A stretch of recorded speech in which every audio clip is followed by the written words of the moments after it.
Welcome back to a Saturday. God, we were just talking about Monday. Apologies. Saturday session, Ironheart Merchant Company, session 22. A sad farewell. Narrated and authored because I've been listening to way too much Audible today by the Silent Twitch. If you don't watch our other channel, that's sad. But last time we left off, the party had got themselves into an interesting group of predicaments.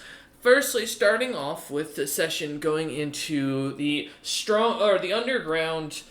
I wouldn't call it a stronghold, but hideout. I think would be a clear and accurate term of what looked to be a former gang of individuals. The party had managed to track down Jakix to this said hideout outside of the city. Well, not rather Jakix, but their friend or former friend who is now dead. As the party would track down their friend heading down below and cornering Jakix with his elven sorcerer, or what the party assumed to be a sorcerer, they found their friend tied to a chair being tortured and beaten. Though James would take caution in listening into what Jakix had to say, the party would decide to refrain from stepping in, allowing Jakix to finish the job, and therefore leaving not shortly after, threatening James to an extent, though leaving in peace. The party would turn, though not before Alar would manage to snag the scale from the belt of the poor individual creature. Yes, I'm making sure that is well known for future reference, because party doesn't know that. But as the party continued continued out, retreating back to the city for the time to gather more quests, they were given a new mission. But however, choosing instead to go after the Glitter Fire Ooze quest that they had originally chosen, they went to meet with an individual by the name of Usknar, the blacksmith of the city, and the one who had posted a quest for the Glitter Fire Oozes. Though the party would find themselves wandering out of the city after these oozes, after gathering a bit of information, unfortunately they would find themselves falling on hard times as they came into a dark tree forest. As the forest expanded out, thousands of dark trees surrounded the party, and unfortunately for them, James chose at that time to speak up when the creatures were most cautious, causing the creatures to get spooked and attack. Not only did the forest begin to down them left and right, rather mostly Melvin, but it also would manage to seduce poor Roloman and cause James to run in fear, leaving no one but Alar to hold the line at the end. As Alar would do what they could with every bit of energy that they had, they would find themselves fighting what seemed to be the core of the forest, a tree large enough to grapple with a plus 20 or plus 44, if I remember correctly. Alarm, accepting death and realizing what was going on, began to shimmy out of their clothes and began to try and fuck the tree to death. Though we would. They'll even cut to black there, with Alar slowly finding themselves strangled and squeezed to death. Melvin would find themselves on the outskirts of the forest with James and Roland trying to escape the horde of dark trees. Though unfortunate, Melvin would find themselves stabbed repeatedly over and over again, taking the hits. Not to be a savior or to be a hero, but just because he was closer than Roloman. As the trees would continue to stab through Melvin, grabbing and dragging him to the ground, Melvin would find himself dropping just at the exit of the major forest. Though they would go back for him, managing to get him up and retreat, the party would see the obvious shakiness of the crew as Grandpa looked to be extremely disturbed, cracking the sides of the ship with his bare hands as he watched Alar being left behind with no sign of what had happened. Rain as well, watching looking after saving Melvin and barely helping out or assisting with the situation as she stares on, waiting in the forest for Alar to return. As the ship begins to take off, Roloman at the helm, Grandpa just looks over at you, James, with a glare. Give me a sense motive check, please. Is this before or after my hammer appears and burns the body? Is As my the only you question. are flying over the starting to fly over the forest, looking down on it. So the fire, the blue holy fire you see now is starting to erupt. Sense motive 16. 16. As you look at Grandpa for a second, you feel something that's only been you've only felt, I believe, once before. A killing intention so terrifying and so bloodthirsty that he almost reminds you of Alfred Stone when he last saw him. As the intent, these intentions seem to be aimed almost directly and unanimously at you, James. As Grandpa stands up at the top of the ship next to the near the helm, kind of just staring down at you. As you look about, you also notice Rain, who's kind of leaning over the edge of the ship, crying as she stares down at the fire. A few of the other crew members starting to come above deck as news is starting to spread of Alar being left behind to die. James, from They what you will can see James hear, it. going. Oh, go ahead. They will see James going pale because he's spent everything at this point trying that he could to try and save Alar. As he's going to lean on the edge of the ship, letting them all look at him with hate. There's no words that he has that he can make this better or make this go away with right now. I'm gonna roll something here.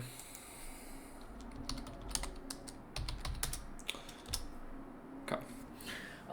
As the crew kind of just watches on in disbelief, the faces of confusion, surprise, shock, and anger kind of flows throughout the many crew members. The a few as the rest of the crew kind of watches on the ship continuing to move. Melvin, as you're laying there, barely retaining consciousness, coming in and out, you suddenly feel on your chest a warm hand kind of touch over you, and you begin to heal for 46 health points. Not 36. I forgot his caster level's higher. Also, Zebril, you also heal for 46. Well, I only do 25 before I'm full, but I appreciate the extra. As you look up at the large Goliath with their purple scales kind of going up and down their body, their tiefling-like horns sticking out of the top of their head, you look up at the individual you've come to know as the First Flame, the doctor of the ship. A bit of an older cleric who seems to be very eccentric. The few kind of tales you've heard amongst the crew about him so far, just the last day, has been something about him coming from some foreign land that was just filled with death and deadly beasts that he had to crawl out of. But as he kind of stands over and looks at you, Melvin, he smiles down and goes, "That should help you for now. I'm sorry I could not get you up sooner." As he kind of like stands up, looking, kind of reaching a hand out to try and grasp your dwarven hand, as you are still in your dwarven appearance. I'll take it. Kind of pulls you up. I appreciate it anyway. I know that, and I look kind of in direction of James. I know everybody gave it all that they had.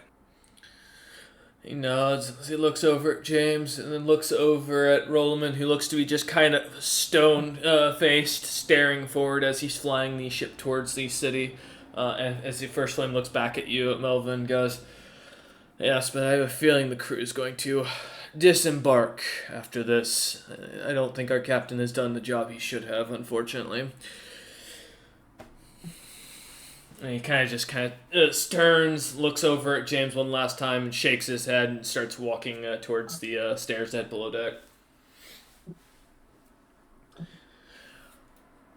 As Rollerman continues flying the ship, you've got about a half an hour at the rate he's moving before you think you'll be at least within a range of the city to make or to stop. It won't be the docks, but it'll be close enough to the city that you'd be able to come to a complete. Um, what am I I have landing? a There we go. question based on Yes. based on the slave colors. Does it have to be loud enough for everyone to hear? Are you look for the slave collar thing? No, it just needs to be something that they them or that the collar itself can hear. So the collar has to be able to deactivate from the sound. I will also note, as you look about, none of your crew have slave collars on them anymore. Okay. I was about to say anyone who still did was being freed immediately. Nope. No, none of the as you most of them look to have already gotten them removed. Though before you had gotten off the ship, most of them still had them. It seemed, at least last you recalled. But as the ship continues to go forward, I'm not gonna question it at this point. okay. Roloman's The going only to thing continue that flying the ship. anyone Yeah, go ahead. listening, yeah, the only thing anyone would hear as James would keep his eyes on that fire Okay. is he'd be saying an apology. All right. As the ship kind of goes or go ahead. No, that was it. Okay. As James continues to kind of look over, staring at the flames, seemingly whispering something quietly to himself, Melvin, as the ship continues, is there anything you want to do, or are you just kind of hang out and watching the crew? Yeah, just watching over the crew, Okay. kind of examining, seeing who's up, who's down. As you do look about, the only members of the crew that seem to not be up on the top deck, kind of watching on and looking to be kind of going through their emotions, are the first flame who went below deck earlier after healing you, and the four ogre brothers that you never got the name of. Only that one belches really loud, and the other three belch quieter. Gotcha. But as you continue, as the ship continues on, Rollman kind of looks over towards you, James, and as he hollers down and goes, "Are we going to the ports, or am I just letting this off at the front gates?" You can set us down near the front gates for now, Rollerman. We'll move to the docks after. He nods.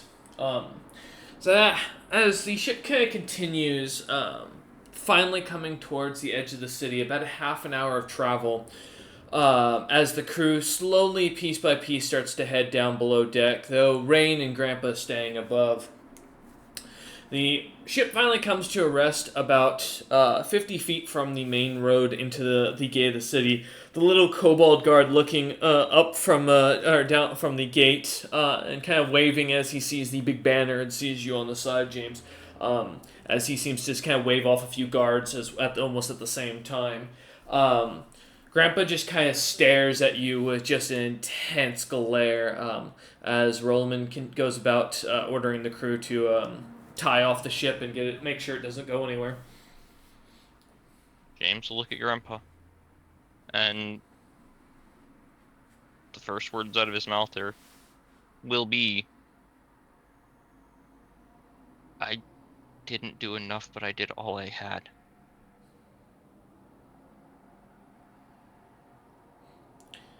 I know you two were closest to Alar, and your hate is well placed. I did say to run.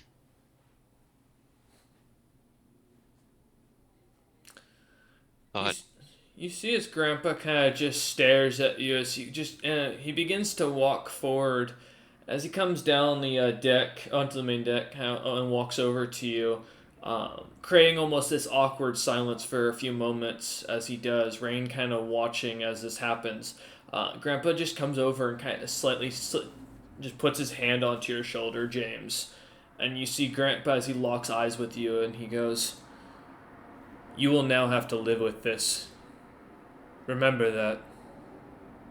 And as he says so, you feel a warmth across your entire body, as almost something seems to kind of caused your exhaustion to become heavier. The need to sleep and rest becoming even almost doubling over. Every bit of pain that you're feeling emotionally right now almost increasing to tenfold. As Grandpa just stares at you with an intensity for a second, and then just after a pause, removes his hand and goes back, kind of turns and heads towards the stairs. Um, I Ra- don't intend to forget. As you kind of say this, Rain just kind of looks at you and just shakes her head as she jumps over the side of the ship, noting this is a pretty high off the ground. As you hear a thud, dust As clouds she kind of pop goes, off. I give a quick whistle and toss over some extra money for her. How much are you tossing? 2,000. Okay. As you drop down 2,000 coins, she just kind of looks at you, and just kind of gives a glare, dropping the coin on the ground, and starts walking towards the city gate itself. I always said originally that I would make sure she had money when she left. I've kept my end of what I said.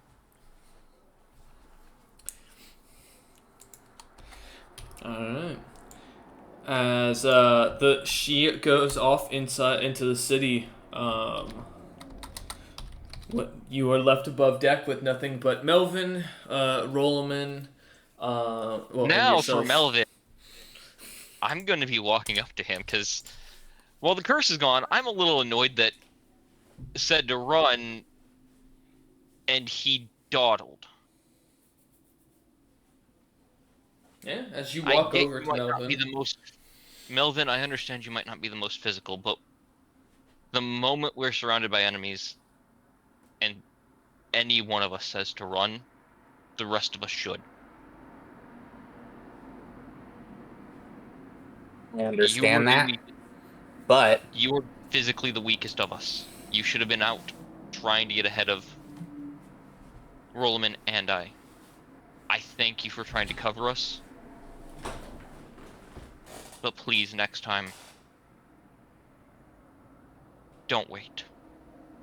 uh, I I've done a lot of running and hiding, and one thing I've realized is the people you need to lean on are usually the ones that you should help, and I wasn't going to leave Alar behind unless I had to. And then I'll look James in the eye, Uh-huh. and he would see a flash of blue in my eyes. I would like to cast suggestion. I need Ooh. A will let's see what save. does it will. Okay. Yeah, I believe so. Okay, this is a spell, so I get bonuses to this. This is fun. Uh, um, as I say it, or as I cast it, I'll just go. Don't be so hard on yourself. 18. That is your... That's a fail. Yep. That's a fail. That's gotta be. I was like, wait, yeah, you're level 4 or 5? Yeah, so it should be below your thing.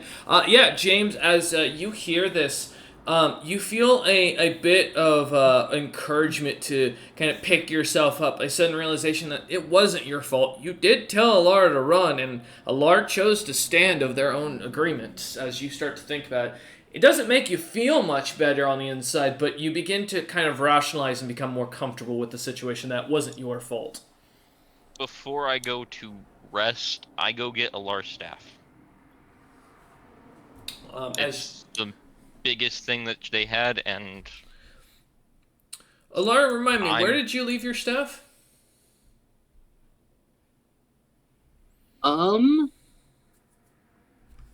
It probably would have been in my room, I would think.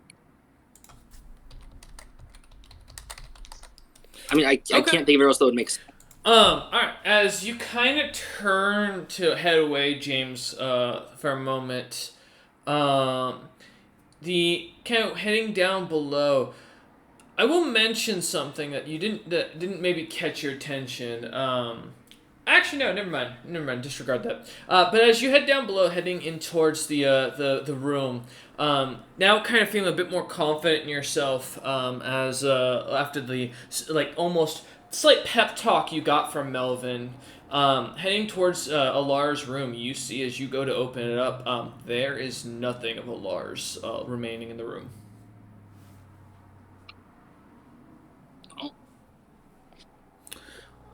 As you kind of look around, you see as Grandpa just kind of looks at you for a moment, as he kind of stands from the little kitchen that's been set up and goes, "Her stuff is in the back.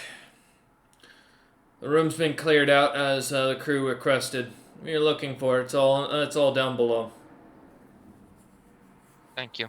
I was going to ask you if you would like Don't to... ask me anything right now. As he just turns back to cutting apart some fruit.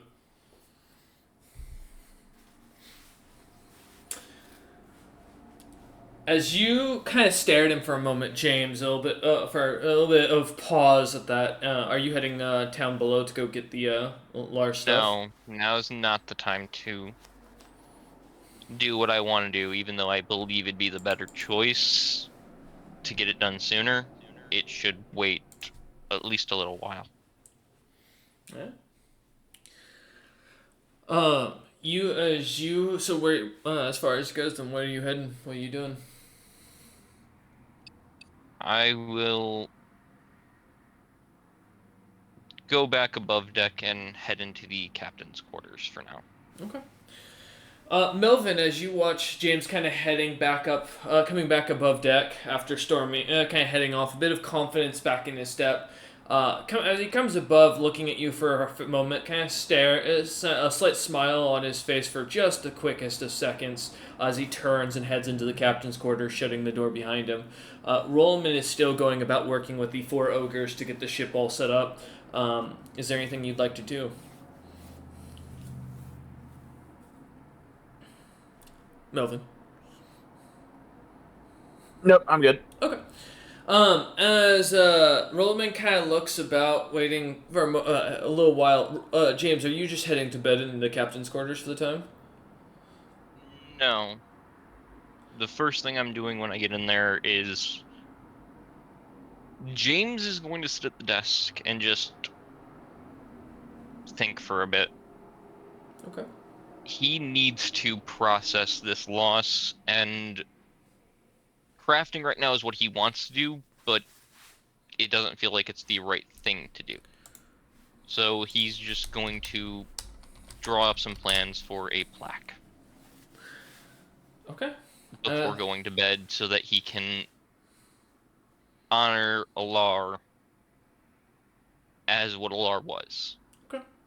A savior and a pack leader.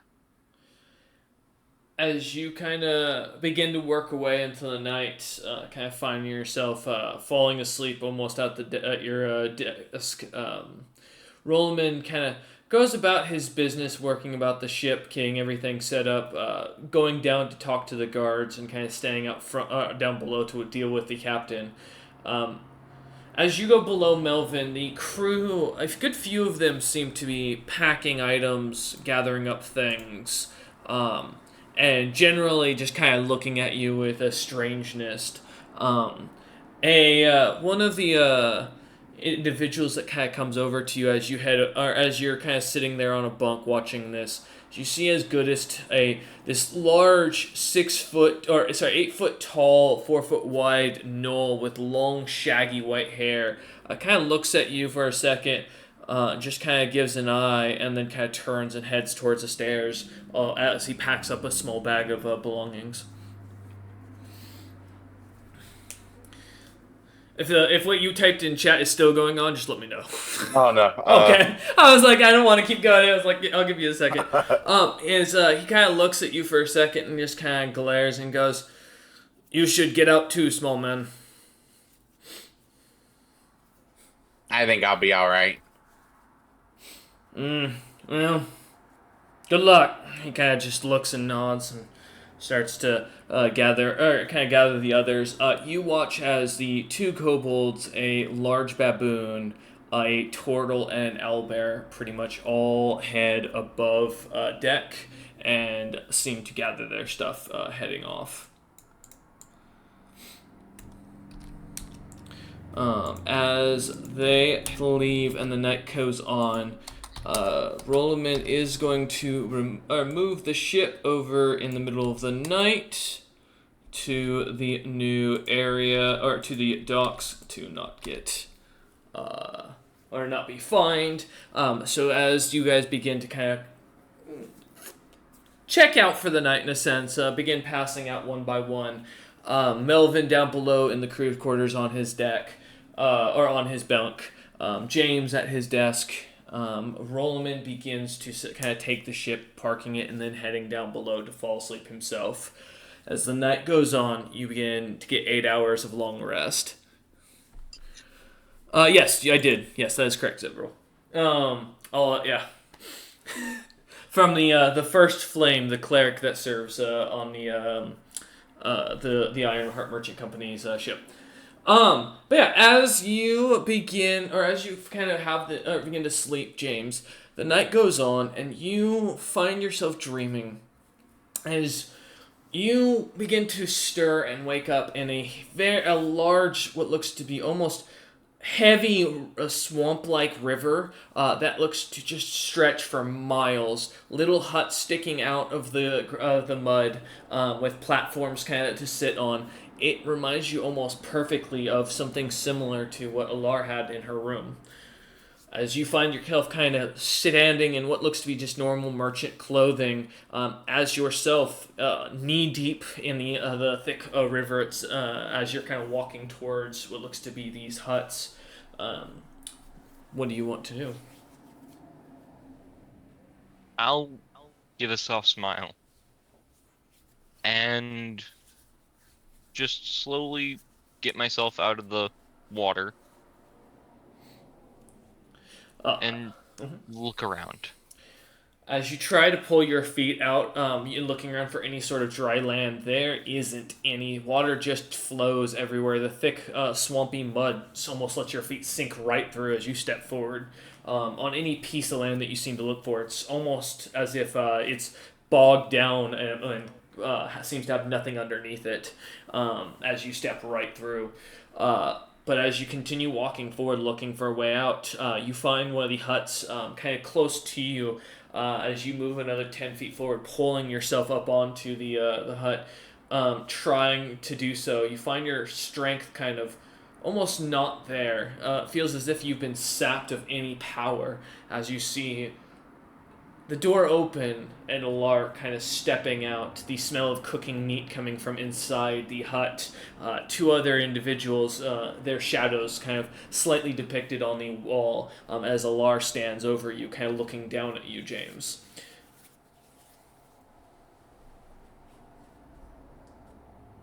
James would be a little wordless, but look up at Alar and go,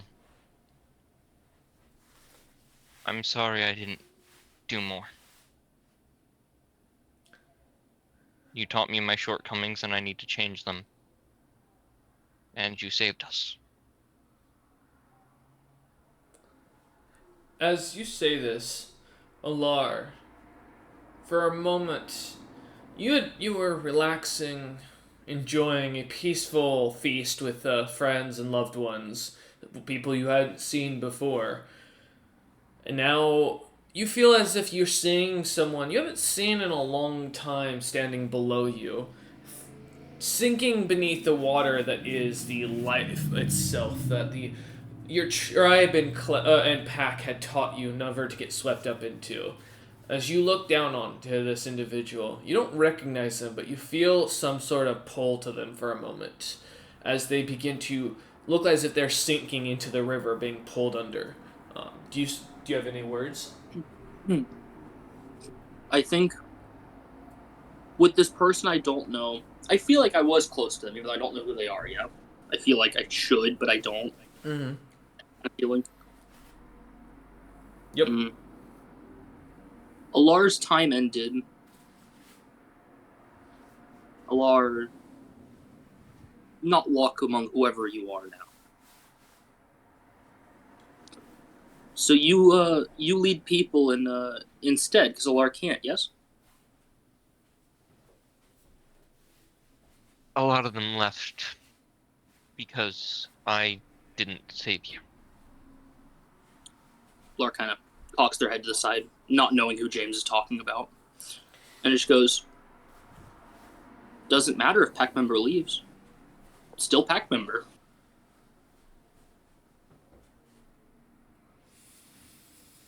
Always James together. will give an honest smile. And nod. I'll make sure they're watched out for then. One last thing. Always remember, freeze trees to death. As Alar kind of walks. As Oh, they're burning in holy fire. Alar, as I you gave kind you of the no funeral you asked for. Large, you say this, kind of turning. You see, as you hear the last quip kind of go from this individual before their body is pulled back under, sinking into the river. As the door closes behind you, you finally feel a remembrance of who that was, and the last moments you had seen them for that just moments ago, or what was moments ago, what now feels like ages. James, as you awaken. Alar finally closing the door and leaving you behind as they move on, in a sense, allowing you to come to fruition and deal with this. You find yourself, James, kind of waking up to a start as suddenly you look out. It is you see the sun rising in the distance as you look out the window, and as you look across the desk from you, you see Grandpa just staring at you, sitting in a chair.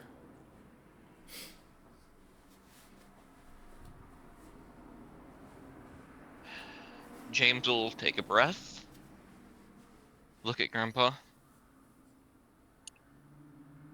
I still have a duty to those that left. I need to make sure that they are taken care of in the right way. He looks at you for a second and lets out a sigh, and nods and as he goes to stand, hit the sounds of a few joints cracking as the bones lock into place, and as he looks over at you and goes, "Remember, every time you lose someone, you're gonna feel that. Every single time." James will nod, and before Grandpa leaves the room, James will also state, "When we leave, we're heading to Terrasitus' lands. I have a promise to keep to you."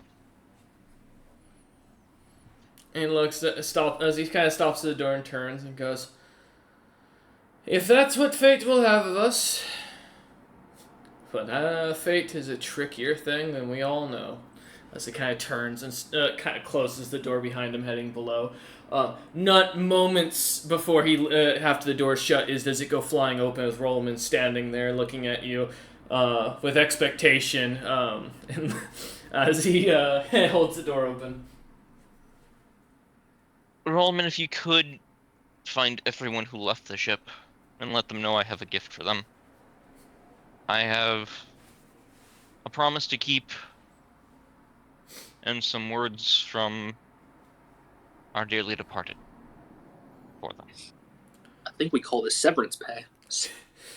He nods and goes, "All right." As he nods and goes, "I'll gather them out. I'll gather them back by the end of the night, and it's gonna take a minute. I've had a few hours on me.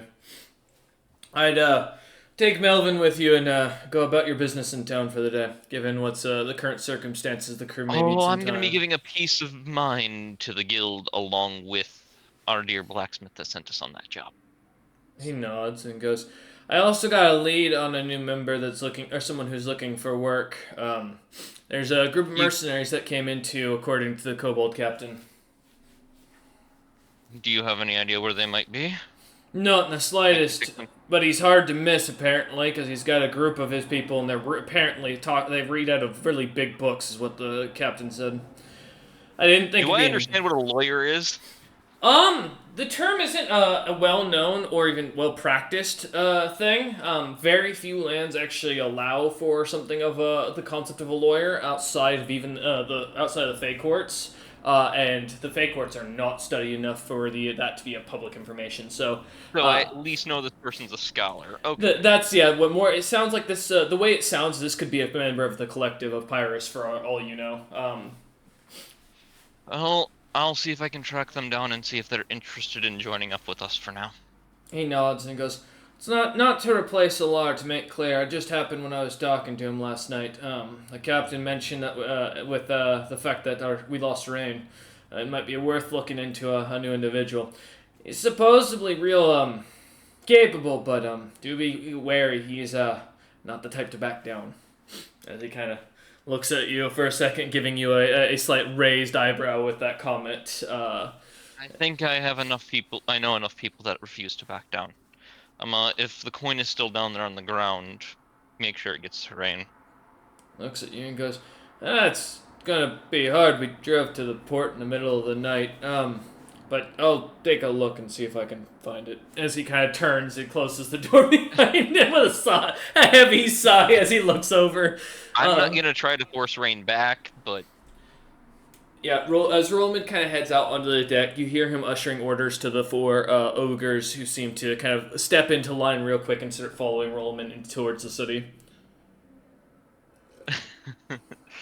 But James will get up and head down to collect Melvin as...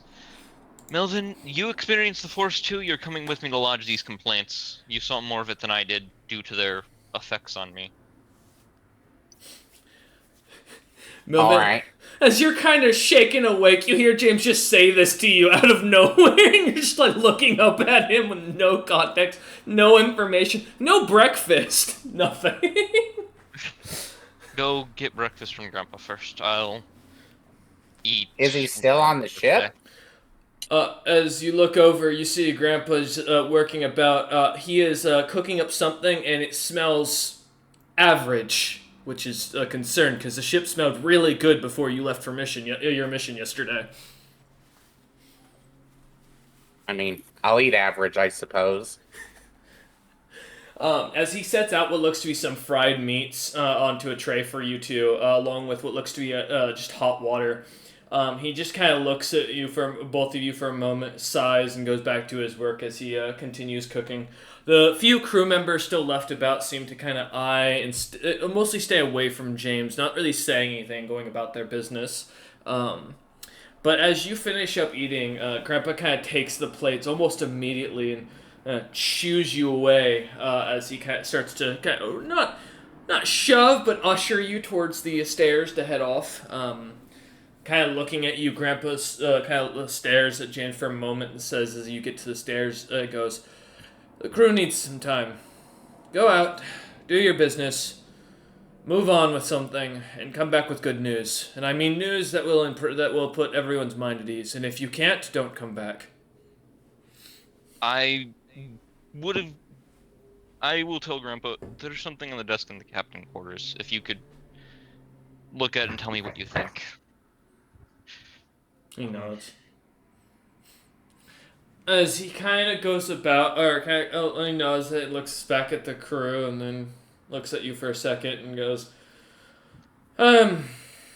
"Sure, I'll take a look, but regardless, don't come back. It's not going to be good, and a mutiny's on the horizon if we don't do anything. I'll keep everything in check until you return.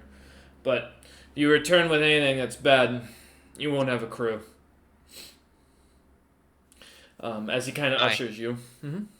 I will head off then, walking with Melvin. All right. As the two of you head up above deck and then down the long staircase of the raised port that's been set up, taking your time to walk towards the city, as you notice the wagon is long gone.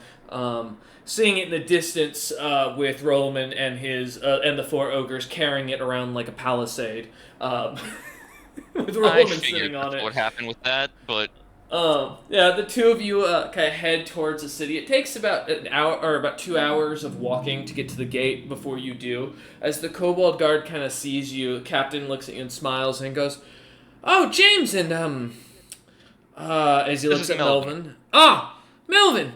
Nice. Good to see you lot again. I assume you lot had a good time in the dark tree forest? No, we weren't even told what it was before going in there. I For a mean, I job, just learned and about it from Rolliman. He mentioned that it was a dark tree forest and said not to ask too many questions about it. So I figured, y'all had, not a good experience. he nods and kind of catching onto the clue and goes, "All right, well, When James says not a good experience, I like lift my robe up and show the scar wound in my chest. the little hole, the skulls from the roots. Yeah, he kind of looks at it for a second, seeing the scars, and goes, "When I don't. Yeah. I'd The recommend not letting anyone charge in there mindlessly. They will get stabbed by roots, at the very least. It's funny. This group of mercenaries were heading up there. Actually, not long after you lot left to go set up at the port, called themselves I don't know, something hand, Black Hand, mercenary company. Bunch of kobolds. Usknar was with them. They gotten a bunch of equipment from them and gotten all set up. There was like good 30, 40 of them deep. I figured, they were heading out because you all had put a request in. Did you not? No. Huh. Kind of looks at you, a raised eyebrow, and goes, "That's kind of suspicious." Anyways, well, yeah, the city's open. The things have died down since the news of some attacks from the adventurers on the road. A lot of merchants are starting to skip town, even with the tax reduction, saying it's not worth it for the time being. And now there's been some announcement that the new city's going to be getting a whole new revamping, and merchants are getting massive discounts for setting up businesses up there. I figure in the next couple months, most of them are going to be gathering up there. Well, I'll probably stick around here, do some odd jobs to remain, fill out some orders and take some, and then leave before the taxes kick up. He nods and goes, "I would be careful. The undead have been preying around the streets at night. There's rumor that the undead are responsible for the burning of the markets." The markets got burned. Well, I guess I should stick around and sell things. That'll at least possibly up profit. He nods and goes, "Yeah, we don't know what it was, but the belief is some necromancers got in and basically ignited it, believing that the city was under attack and trying to cause a ruffle. Nothing got stolen, but there was a gentleman seen jumping from roof to roof with a big bag full of things that were rattling. Large fellow, dark skinned. I managed to catch a glimpse of him for a moment. He was wearing a mask, but it looked to be pretty cracked and broken up. Didn't cover his hands though." Well, I hope you catch them if they're a problem. Nods and goes, I have to report to the guild what's going on with that forest and have a little conversation with the quest giver. "Well, Usknar isn't in town, but you're welcome to talk to the guild, and maybe you can find Usknar's partner in town. Good luck." And as you see him kind of whistle up towards the gates up on the wall as the doors begin to slowly open. I'll nod at him gratefully, and once they're open, walk in. All right. You watch. The kobold kind of stares at Melvin a bit, like eyeing him up and down for a second, and just kind of keeps his mouth shut, but then looks away as the doors kind of close. But Melvin, you can't help but feel the look of the individual over your shoulder every time you look back. Can I sense motive? Like, is it a suspicious look? Give me a sense of. Yeah, let's see what you got.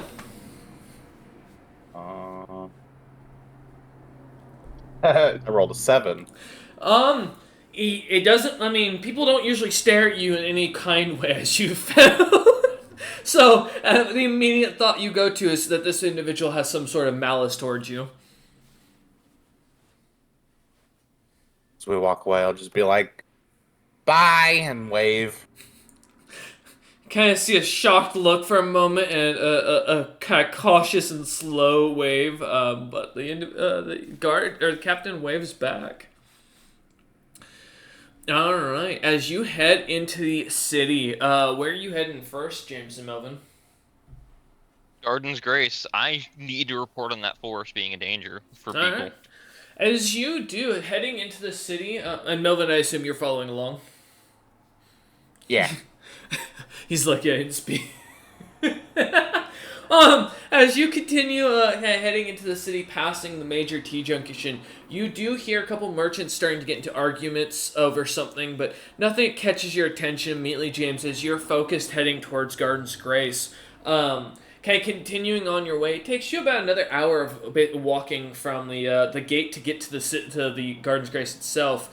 As you walking with a decent amount of purpose and almost half jogging to get there at a decent speed, you see as the tavern or the tavern portion of the building looks to be busy as all hell with multiple customers wearing all similar weapons or not weapons but gear and equipment. Many of them carrying the same emblems. As Ice kind of looks over at you talking to this. Well, do you want to describe yourself, Nar? Of course. I feel like Nar just kind of hanging out with his cohort, probably his people. I do have an image. He's a large green troll wearing a chain shirt and a very large but slightly curved blade. Uh, and just wherever he happens to be nearby, there's like a little 1 foot tall, roughly a little cat guy wearing a little cloak.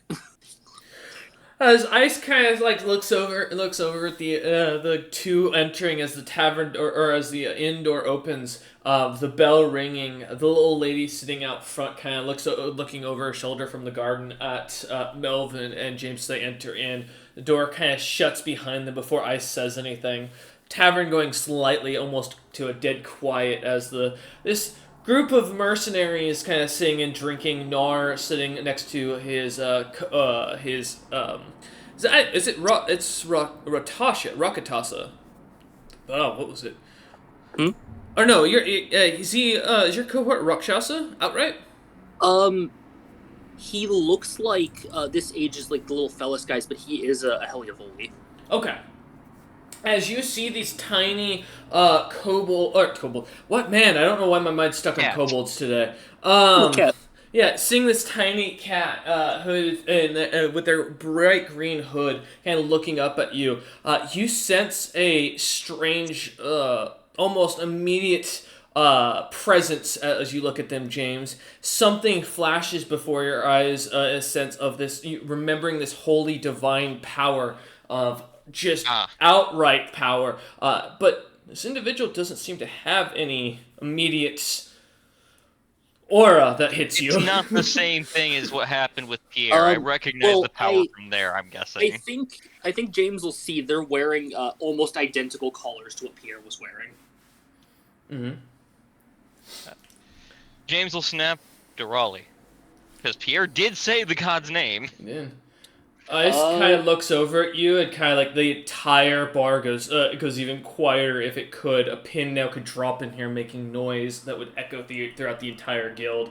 As Ice looks at you, or at least the followers of them. Nar's hand twitches, like he kind of wants to go for his sword, but he doesn't. He just stares at James. Well, good to meet you. I have to speak with Ice when you're done having a conversation with him. Please, be my guest, as I'll kind of get a little out of the way. Ice kind of looks at you, and as he leans forward onto the bar towards you, James, and goes, "Did you find an ancient script or something about like that god? I've heard a lot of tales about some god named Raleigh going around." I've done more than that, but I'll hold that off for another time. Kind of looks at you and goes, The glitter fire oozes the reward needs to be much higher. They're protected by a giant living tree, and a forest of living trees that hate people. Allard died doing saving us from it. You see Ice I got kind of stabbed by a fucking tree. And I lift up the robes again. show the scar. You see Ice As kind of James goes quiet. Will continue and state they have the ability to charm or affect the mind in some way. I was able to resist it once. Second time it got through. And they also somehow made Rolleman horny for the trees. I'm concerned that happened. Bard trees. You hear a mercenary in the background go, I bet he really liked that wood. You hear another go, I bet it was a stiff one. But I There's just a turn joke in towards the them back and of go, James's mind that I was going to say the same thing. if Melvin were to peek in James now, he'd hear the pun. He wanted to get very naughty. God damn it. But not. Ice just kind of looks at you for a second, goes, so you lost a party member. You're declaring that this quest is harder than it is. I don't mean to judge you, and if it wasn't for Essa being one of your backers, I probably would. But don't you find it kinda suspicious? You lose a teammate, you come back asking for a bigger reward, claiming all this stuff. Oh, I'm not continuing on with that job. I was just letting you know. Well, I've As I heard will. different reports. He looks at you. Essa's a little distraught with you, James, as we had an adventurer come in here saying that you left your companion to die in that forest and stated that you were planning to leave them to die. You went back for this one, as he kind of nudges his chin towards Melvin and goes, but you left Alar to die and burn the evidence. Essa stated clearly she is not happy with you. I stated to run. And I stated that openly to everyone. This one waited trying to cover our exit. Alar waited for him to get away because of him being more magically inclined. The trees knocked him down in about one hit. Ice just nods and goes, that sounds similar to the story we were told that Rain would tell us. Rain said you'd tell us. He kind of looks You over. can choose whether to believe me or not, but we will not be finishing the Glitterfire Ooze quest. It's probably for the best. Those woods are too dangerous for... I'm also pretty certain that the ooze is actually just tree sap. He kind of looks at you and goes, well, we'll know soon. We another mercenary group came through. They said they'd take the quest up and take care of it. They said that some group had gone ahead and probably expected to lost them, and they figured it was a chance of extra loot. I assume they meant you lot had already perished, so with that in mind, though, and that explains what Rain said. I can't help but I have to declare we're not allowed to. We're not going to be doing business with the Ironheart Merchant Guild anymore. No, your company is no longer welcome to do business in our tavern or the Adventuring Guild of Garden's Grace. Understandable. He nods and goes, you're looking for crew and members and drink. You're still allowed. You're still welcome to stay and eat here, but we won't give you quests anymore. You've been blacklisted. You deemed it too dangerous for our guild. And Essa stated that she will not be backing you any longer with Greg's Marathon. You are on your own for that. I hope you understand. Give a nod. As he kind of looks, as he sees that and goes, good. I thought I'd have to explain it. Enjoy your drink, food, and your meal. As he kind of looks at you. If you want anything, just holler. I'll be in the back working. And he looks over at Nor and goes, enjoy, and let me know if you need anything further. As he turns and heads through the door. James will look at the group of mercenaries. The 10-foot, for the stating 10-foot troll. James will look to the troll and the small cat and go, apologies for saying the name of your god. Just clicked in my head, given I'd met someone else who worshipped them. Yeah. And they left a very distinctive impression. Usually people that know of these gods are people that want to get rid of people who serve said gods. I just want to be left alone by them, honestly. Well, they kind of do what they want. James will smell much like their champions. I don't think Nar knows they have champions, so he just kind of nods like he knows what's going on, but he clearly doesn't. My name is James. It's a pleasure to meet you. Nar, I lead a small holy order mercenary company thing. Kind of a middle ground. Are you looking for work? And If so, what's your price? I mean, we're looking for a means to travel. Don't mind doing work while we travel around. Don't really have a ship of our own.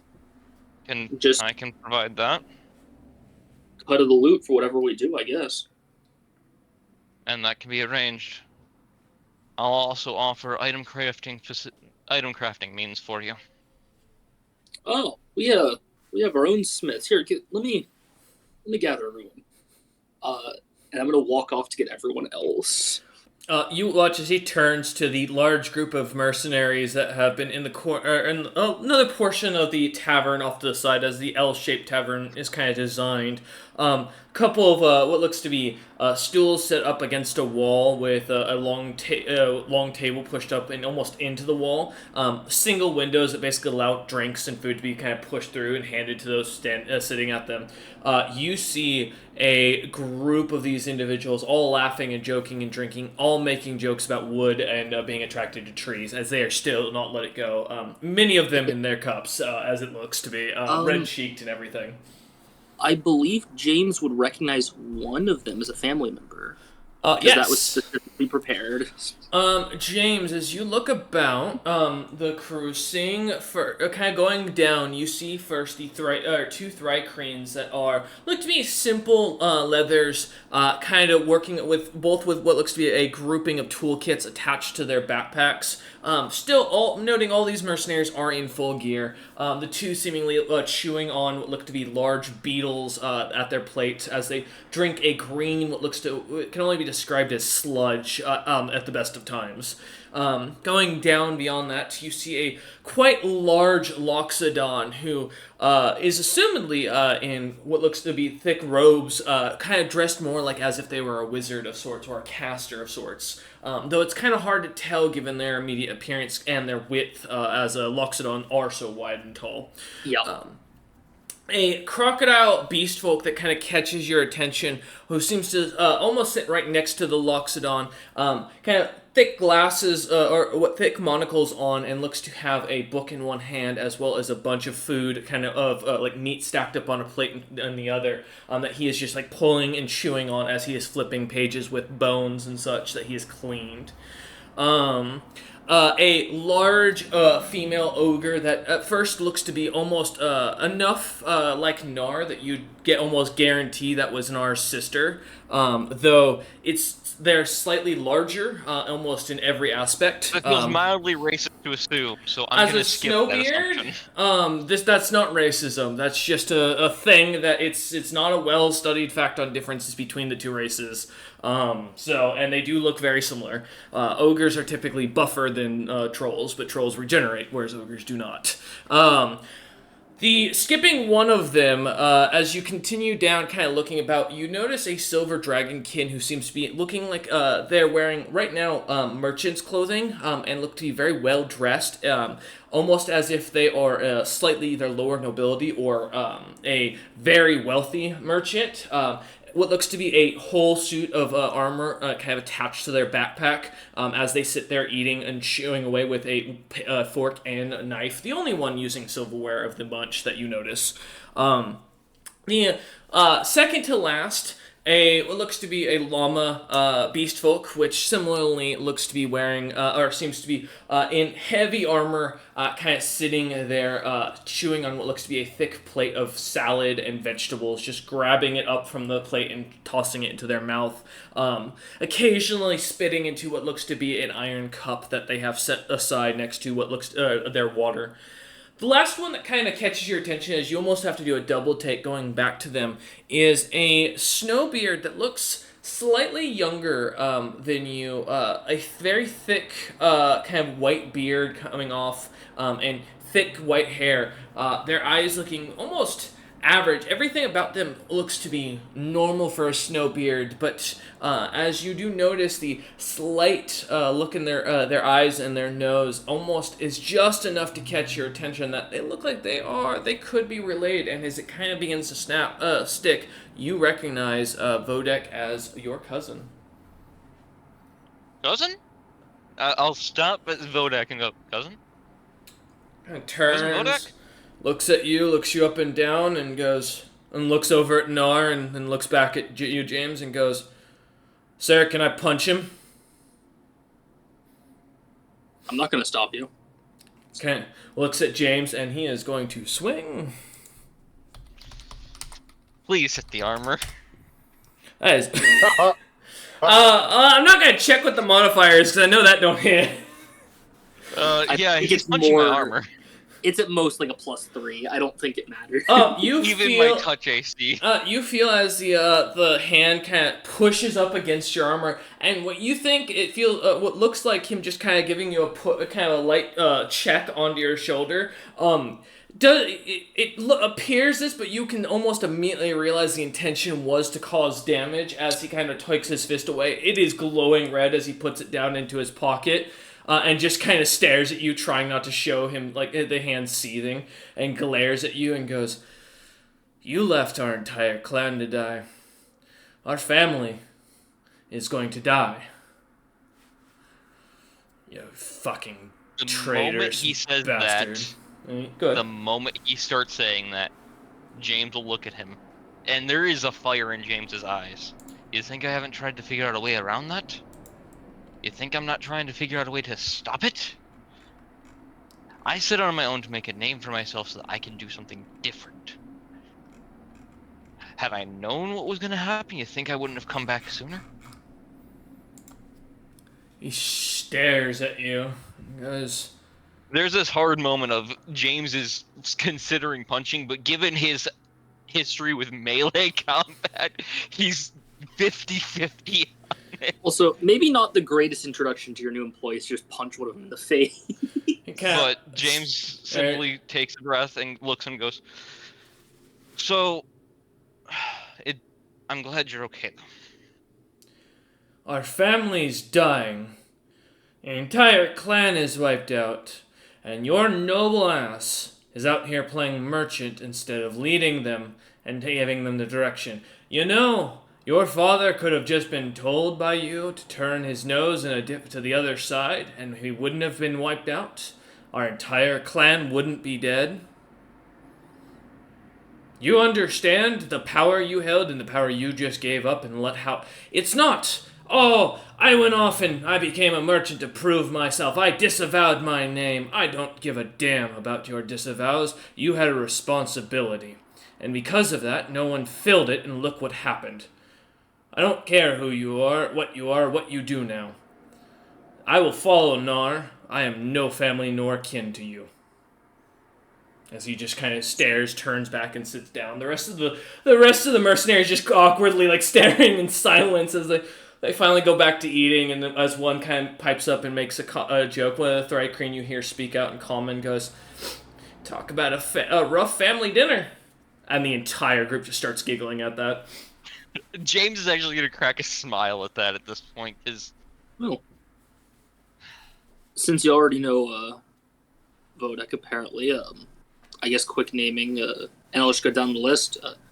Is the twins here, Hammer and Forge. They're a craftsman. They nod. Yes, they took names themselves. Don't ask.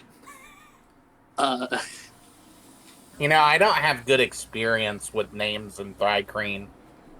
Oh yeah, don't name a Thrycreen that's still part of the hive. Hammer looks at you, or Forge, you're not really sure at this point, Melvin, and goes, "Hey, I've never had good experience with snowbeards. They all eat and smell when they sleep." I mean, I smelled worse before I took the butthole cloak off. Oh, and Apparently. as the other one goes, As waving his hand in front of his face, and goes, "I don't think it helped." That's because he still got it. It's in a bag of holding. The smell can't leak out. It's stuck there. They both almost say in unison, "Oh, we can smell it." Yeah, the second I find a volcano, it's going in. Thrycreen have good senses, as you can probably tell. Yes. I have a forge that's on the ship, so they'll be welcome to use it. The big guy here is Habus. Him, Nice to meet you. Jogu, and Yadru are our 3 casters. They all nod. Greetings. The Dragonkin's called Rask. The Beast Folk, we call her Marsh. However, her official name that she likes to tote around is Lady Marshmallow. She just stares, and you see as she kind of smiles at Nar at the sudden change, and you watch as she pulls out of her bag a tiny golden crown that she puts on her head. Excellent craftsmanship. She just kind of sticks her nose up in the air, and then you watch as she opens the side of her mouth and spits into the iron cup, perfectly hitting it as it rings. Well, I can promise you travel, and if you're all willing to work for it. And, well, first of all, most important introduction, as I point at the Heliovoli. This is my right hand, this is Little Scarf. Pleasure to meet you. I apologize for staring earlier. They just kind of look up at you for a moment and just stare at you. James Apparently definitely it's not still looks sleeping. tired because has none of his divinity left, and so, but he's still just showing the regular courtesy he'd show to strangers.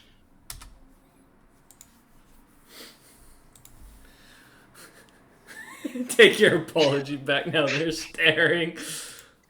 It's just this little guy. Little scarf just kind of stares at you, and you see a slight smile on their face as they continue to stare.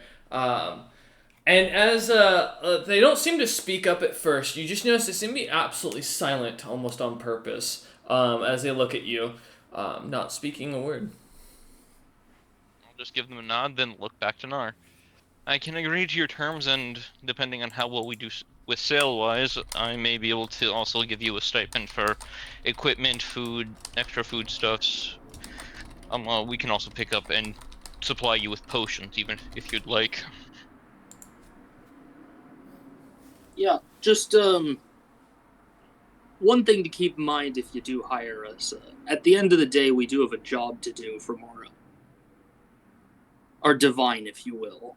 So if we randomly wander off to do something, just don't worry about it. It won't reflect badly on you. I can keep that in mind. The only thing I'll ask is, if you intend to come back, give me a heads up before you go wandering off. All right, I believe that's fair play. we can do that.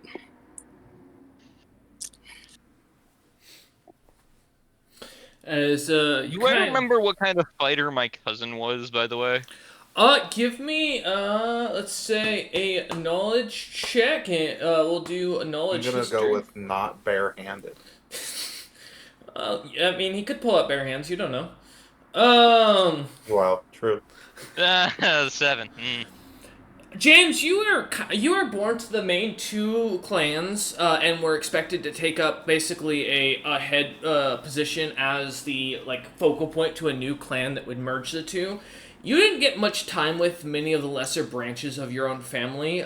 There was only one or two that you were able to actually spend time with, and it was because you were raised with them. Looking at Vodek, you'd guess him probably be at least 50 years your senior. So given the age difference, yeah, you don't remember him being living or being raised with him. Also, given the fact that he barely looks like you, you can pretty much quickly tell he's not from the main family. He's probably a distant branch, though probably still capable. Not much nobility in him.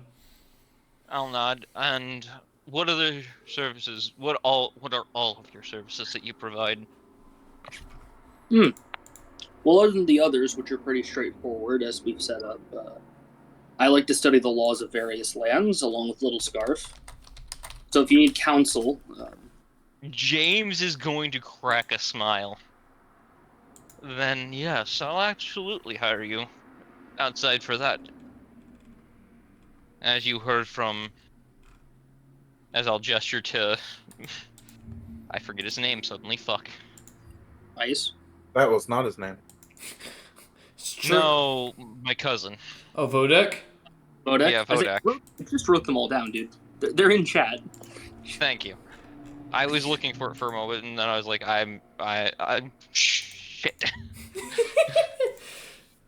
But there we go. I see it now. Vodek. As you've heard from him, probably the state of the families back in the country, back in the homeland, is in dire straits, and I would like to try to fix the problem. Yeah, I can't do a lot for them. Not exactly have the pull, but I have I was gonna go around looking because I've heard they're selling most of your family into slavery. I was gonna go around buying them or freeing them where I could. Only those that are outside the lands.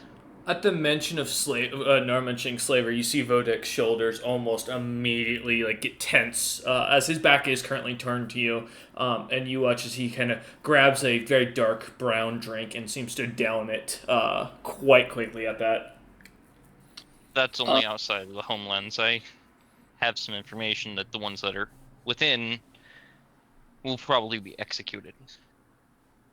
That's the portion I'd like to try to cut up to cease.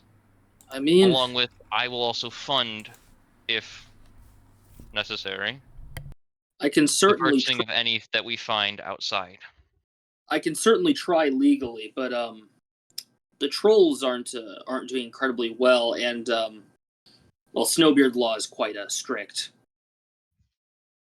I understand, but I have a few ideas. Huh? I'll fill you in on them later. All right, you want us all to head Our over ship, to your ship now, or we can in a moment. First things first, Vodek. He kind of turns a second glass now in his hand of this dark liquid, this dark brown liquid, as he is sipping on it. Is his hand still injured? Or It's hitting still me? the other hand is still in his pocket. I'm gonna reach over and cure wounds because I feel like if James does it, he might take it as an insult. James will take off his helmet, look Vodek in the eyes, and simply stare for a moment.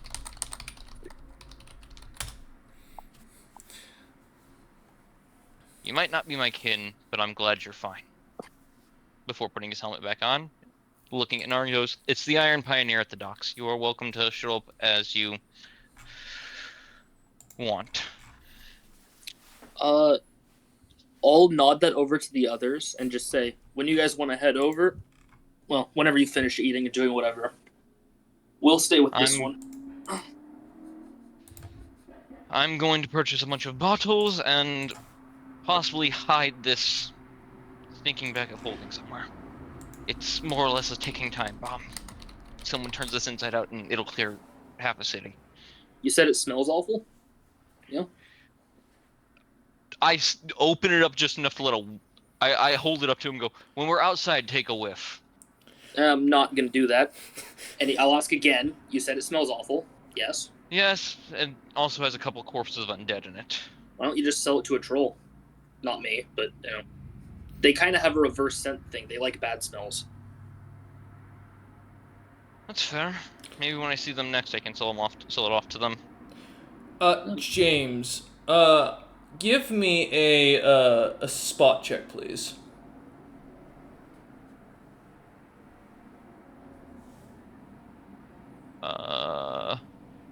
My worst one of my worst visual stat technically. Oh wait, no, it's my better. It's search is my worst. What you got? 23. You notice as you feel a tiny hand in your pocket, someone is trying to pull something out. My hands just presses down on the pocket to catch the person. As Don't you give them do, attention.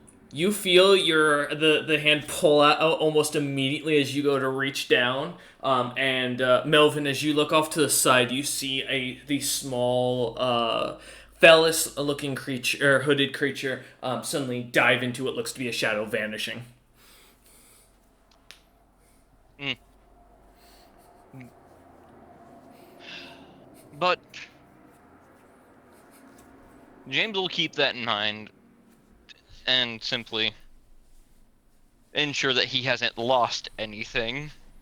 You Oh, you're did sticking with me. Let's go. as you kind of pat your pocket quickly. It does not seem like anything's missing. If you are coming with me, gather who you want to bring, and we can head out. It'll just be me and Scarf, but Scarf is always there, even when you don't know it. Oddly terrifying, yet reassuring at the same time. They're good at their work. You suddenly see a little Scarf sitting on top of Nar's shoulder, just kind of waving at you as if they've appeared from nowhere. I'll give them a thumbs up. Let's go get these bottles and give them the person. I was also going to give the person that gave us the quest a piece of my mind, but they are no longer in town, so. After seeing I'll just James let them gives go. a thumbs up, Melvin would like to use his fingers to give a thumbs up. As you kind of slowly try to mimic that. Totally real fingers. Yeah, kind of doing. Give me a d20 plus your intelligence modifier. Let's see if you can manage it. Let's see what Melvin can do if he can figure out how fingers work. 10. As you try, you get half your hand to like your three fingers to close down, but you end up kind of like holding up the thumbs up as if like you have your phone out with your pinky out as well. As you kind of try to mimic it, it doesn't come out perfectly, but at least you got three of the fingers down. Wait, So I'm giving him he like a just call surfer it bro. gnarl? Yep. Gnarl it did. Christ. First session, there's already a gnarly joke about Gnar. I knew. You know, that wasn't intentional, but I do appreciate that that's the case. I'm heading out. How many of this? I guess I'll just be looking where I can buy a bunch of glass bottles and vials in bulk right now. Okay. No, are you gonna follow with it, James and Melvin, as they start to turn and head out of the, guild, or are you, gonna go try and find the ship they spoke of? No, I'm going with James, and I told the others to go look for the ship whenever they were done in the tavern. Okay. Cool. As you can kind of grabbing with a little scarf already on your shoulder, following along, and James kind of turning to head out, you start following after. The rest of the crew seemingly smiling as they start pulling out what looks to be little sticks to decide who's paying for food. You can already see the annoyance on a few of the crew's or the group's faces. But as you head out, the old lady the old lady kobold just sitting there, just kind of looks up and smiles at you, James. And seeing Melvin, looks over at Melvin, who last time she had seen as a kobold, and goes, "Oh, dearie, I've seen you're getting along quite well. How is everything going?" He's gained some weight. I mean, so far so good. I didn't die.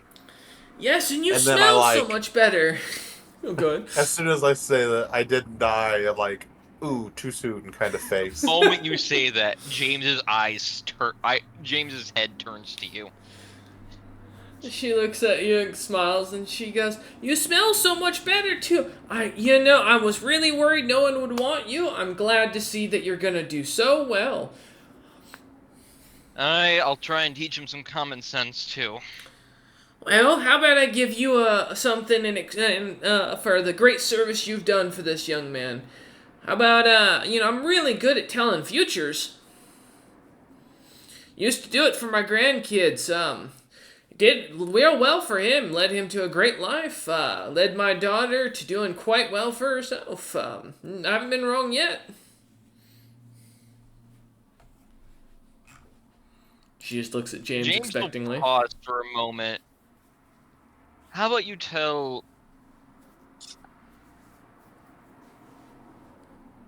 The future is something that'll be molded by the now. So, what you see could be changed dramatically later. That's true. So I think I'll take my chances, but thank you for your kind offer. She shrugs and goes, "The future is Although as if Melvin it is." wishes to partake of that gift instead of me, I will not stop him. Melvin, do you say anything? Uh, no, I'm okay. She shrugs and goes, "Well, best of luck to you, and may the future be in your hands." And she kind of looks at Nar up and down as you three, or rather four, go walking into the city. As you begin to think for a moment, James, you said you're looking for vials? Vials and raw materials for crafting, just Well, wood and whatnot for easy crafting for plates and whatnot. Unfortunately, the only two places you knew of that were selling materials at the time, like metals and such, were the Kinky Buckle, which is ran by Usknar, the individual who had given you the quest, and another business that, for the most part, has been closed and opened at random hours, has yet to been really bothered by anyone that you've seen when passing by. It was called the Crested Fiend. Mm. Mm. And then suddenly James remembers why no one goes by that place. Mm. I will say, you did meet the gray belt individual or clan, Bali, at one point. So, which their shop, the Golden Flame Magic Item Shop, did specialize in wondrous items. And as Alar had alluded to, they did have a connection to the black market.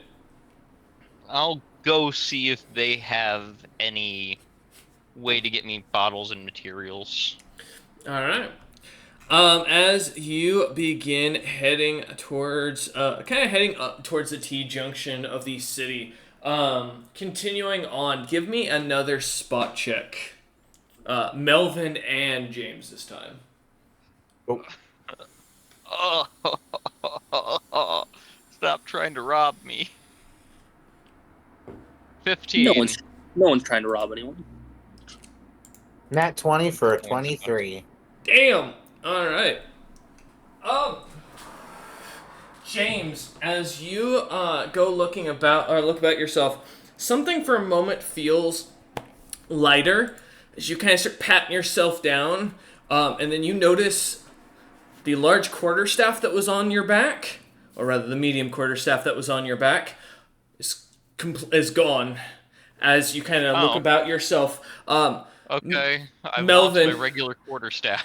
as you watch, a tiny hand seems to almost appear out of nowhere from James's shadow, grabbing hold of the stick and slowly starts to tug it, inching it down into the shadow as it does so, making it almost disappear completely. As you kind of go to rub your eyes, moments later, it's gone and there's nothing there. As I see the hand dipping into the shadow, can I cast Shadow Play for the shadow to go around to the other side of James? Yeah, as you do so, casting it, the shadow seems to move around. James, you watch as your shadow suddenly, almost like as if the sun has moved 12 hours ahead, seems to appear now in front of you as if it's late evening. The hand? You do not, as the hand is still behind. Now it looks as if it's just pulling itself out of the ground. As you do this, Melvin, watching the staff kind of go into now what looks to be the ground. Nar, you can see perfectly Little Scarf pulling the quarterstaff into into their pockets. This happens a lot. My quarterstaff has gone missing, and anybody see who took it? Does Little have any languages, Justin? Yes. Okay. Telepathically, Little would just hear, "Well played." You hear back the strangest sound of waiting of like Jeopardy music beginning from them. As they just look over at you, as they reappear on Nar's shoulder, holding the quarterstaff in hand, and seem to give you a smile, their eyes going wide. And you can't help it, Melvin, but for a moment, the sounds and the sight of everything burning and people screaming is seemingly in those eyes of the little scarf. As you kind of blink, it disappears just as quickly. They seem to go back to their cute, adorable face. kind of looking up at you, or well, looking down at you with us, as they seem to almost give a light purr. Hey, no judgment. You kind of turn kind of at that after saying it. You see Little Scarf kind of looks over at you, Nar, and goes, "I like that one." Nar will just nod, because a lot of people seem to not like Little Scarf. They seem to not like pickpockets. Nar doesn't really get it in this case, because we usually give the item back, but, As you kind of continue walking through the street, you watch as Little Scarf is just playing with the quarterstaff in hand as you continue down. Coming to the T-junction, you see the merchants from earlier that were kind of arguing have now got what looks to be guards surrounding them. One of them holding what looks to be a small blade, while the other is laying on the ground, seemingly covered in a pool of their own blood. Their From throat here, clearly slit. how dead he is. Very dead. Okay. I was gonna say it's clear you can see the pretty large gash in his throat from where the blade had hit him. The guards kind of looking about and talking. The sword slowly trying to be talked down from the other merchant who seems to be standing there slightly in shock, holding it in hand. I'd like to walk over. Yeah. As you do, These are both snow dwarves, so James is at this point walking over too. You see the And me. as a group kind of start walking over, you see from earlier the two snowbeards kind of that were yelling at each other, kind of going at it. For a second, they the immediate thought of trying to remember back of what they were arguing about seems to almost leave you, James. But as you guys come over, you see as the captain of the guard, the black scaled kobold from the door or from the front gate, kind of looks over, kind of recognizing you almost immediately. Seeing Nar and Little Scarf, he kind of almost lights up and goes, "Oh, James, I see you. You found the mercenaries I was talking about."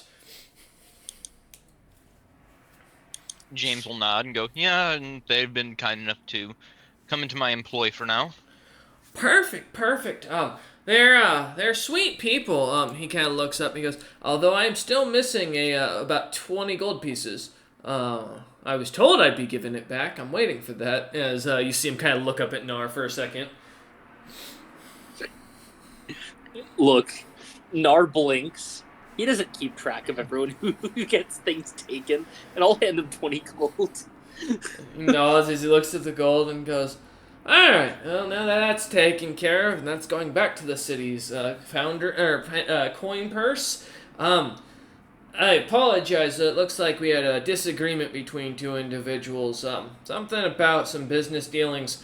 I don't know much about it, but apparently the fellow there that's standing there with the blade, that one of my younger guards there, we call him Redshirt because he got hired on recently, and he's some noble's kid that we are appeasing. And so if he gets killed, we all get a pay raise. He's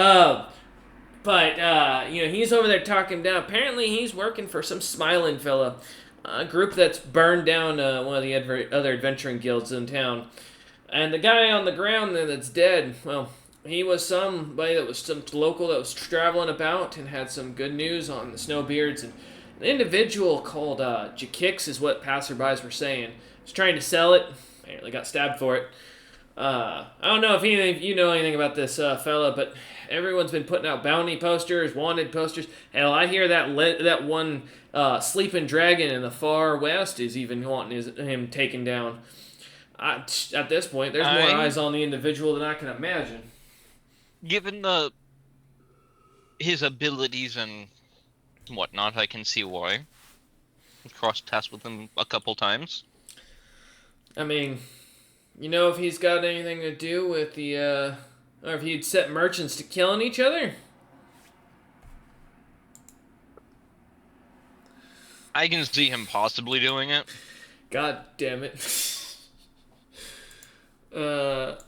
James says with a soft shrug of, "It's Jakix. Put it simply, he has a shit list and there's a lot of people on it, and he feels he's owed." He kind of looks at you as he says this, or as you say this. Nar, you feel that the individual holding the blade is definitely giving off the aura, or the same aura you're looking for, and it is somewhat moderate from what you can tell. Does he look very strong? At first, as you're kind of staring at him, without an immediate appearance, he looks to be wearing merchant's clothing. His arms are somewhat muscled. His forearms are quite large, but it's not uncommon for a craftsman. Give me a praise check or professional mercenary if you have that. Can I give an appraise check on the guy since he's a snow dwarf? Sure, And I'll see take if I it. can figure out how decent he's gonna be with that blade. Yeah. 18. And that is... Sorry? 19 for my appraise. Mine was also appraised because I don't have professional mercenary. Okay. As you both kind of take a look at him, looking him up and down, he's muscled, but no more than what you'd expect for someone who travels. Given, James, you're not like the strongest individual in the world, but being a merchant, but you are still very fit. It's just a hard lifestyle. It tends to breed a harder body. No pun intended. As you look, as the both of you look him up and down, he does not look to be comfortable with a blade, but something that immediately catches both of your attention and flags for you. He's definitely no swordsman, as something is strangely starting to glow in his hand, that he is kind of slightly keeping his palm facing away from the guards and kind of almost facing behind him. How far am I from him? Before that, real quick, James, just a little tidbit. You do notice something that catches your attention. The close cropped beard and the very close cropped hair is a very similar sign to those ice mages that you're familiar with back home. You're about 10 feet from the individual, but there's a guard basically standing between you and the individual. How tall is the guard? The guard between you is about 8 feet tall. He is some sort of dragonkin, as you could look him up and down, and looks to be kind of a bluish color. My friend, allow me. James, at the same time, will grab his hammer and, with just some calm focus, because Dispel Magic has a range, stop him from casting. Okay. As you begin to prepare that, and looking over at him, I will mention, if I remember correctly, your hammer has to hit the spell. Specifically is what it states. I can double check that. Yeah, I'm almost certain on that because that was one of the few things that has to be able to hit it. So AoE spells are still your nightmare. It just said it. Go ahead. From what I remember. Read the thing. Yeah, don't go off memory. It's always better to read the item. I can pull it up. It just said that it needed to be able to be seen. It does state that it needs to be seen. Not that it needs to make contact with the spell. Okay. I just want to make sure. Alright. As we, yes, I forgot. As you continue, kind of getting your hammer ready, as you begin to tap the individual, kind of saying this Nar, actually, something you're forgetting is it needs to have a physical manifestation. So do realize that you have to be able to hit So yes, this is specifically stating that there has to be something you can hit. So that's what it means. Then that's why it says you can't use unpower word kill. I will state out to. I don't know. Melvin has telepathy. Fuck. Don't worry, I got it. Yeah, as you tap him on the shoulder, Nar, the dragonkin kind of turns and looks at you and goes, "Oh, but the command." And the kobold the short kobold captain kind of looks over at him and gives him a nod, and the dragonkin just nods back, looks at you, Nar, and goes, "All right, just don't. If you get hurt, do you want my shield?" As he kind of holds it up, the merchant kind of staring at you now, eyes kind of starting to turn blackish. As I look at him and go, no, I don't need the shield. I swing full force at the fucking guy. The guard barely manages to fall backwards, and you shove him, swinging at him. Go ahead and make an attack. Now I want to say, I have an ability called Subdue. I can make any weapon non-lethal. Without any. So I assume that this is non-lethal damage? Yeah, my specialty is knocking people out. Does a 28 hit? 28 does hit. Right. Let me roll the 4d6 damage. We're gonna find out how strong this guy is. As I clonk him in the face for 18 damage with this giant fucking sword. As James preparing his hammer and staring at his hand, taking a step forward to go swing at the individual's hand, seeing the glow. No, James, almost as fast, you see Nar slightly just move his arm and kind of push the guard that was standing in front of him out of the way and swing his weapon in a flash over your head. Thankfully, you being short enough to be able to dodge it with ease. The great axe or great club? Neither. This is a sharp weapon. It's a great sword. Great sword, that's right.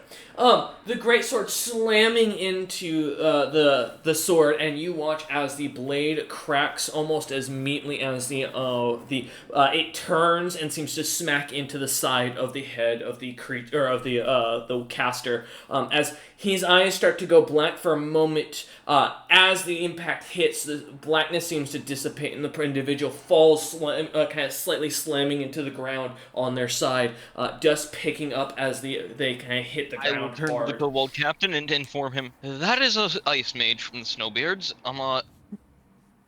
Be cautious. Kind of looks over at Nar, who's standing over him with the basically a greatsword he just used as a club, and looks at you and then goes, "I don't think I need to be cautious, given He looks up at Nar again. I casually sheathed the sword like nothing happened. Yeah. I look at Nar. I'm glad you acted faster than I did. I was going to dispel the magic he was about to cast. Oh, well, before he even started casting, I felt the chaos. Do I feel that coming off of him? Nar's eyes are glowing. As you do finally lock eyes, Nar does have a slight, what looks to be almost this purplish glow to his eyes that seem to be going about, kind of slightly starting to dissipate as the magic seems to flow away. Immediately, no, you don't even get a sense of aura, James, which is something strange given that an untrained caster typically, especially if this individual is a merchant, your guess is they are probably a really terrible caster back home if they were able to leave the city. That would mean that they wouldn't be able to control their aura. It'd be easier to sense them. You're not getting anything from your immediate without a check. Given they are unconscious now, though. Yeah, but usually, again, magic aura is still going to be there. Mm-hmm. Can Nar just pick the guy by the scruff of his neck, the unconscious guy, and just hand him to the guards? As you go over, walking, picking him up, you watch Little Scarf kind of smiles and bops him on the head once lightly with the quarterstaff. Hey, my staff! Handing the quarterstaff over to James after doing so, smiling at James. You can keep it, little. It's no problem. I don't intend to use it for very much longer. He shrugs and kind of continues to hold on to it. As you as you turn to the guards. The guard captain looks at you kind of with a smile and goes, "Well, that'll save a good bit of work for me.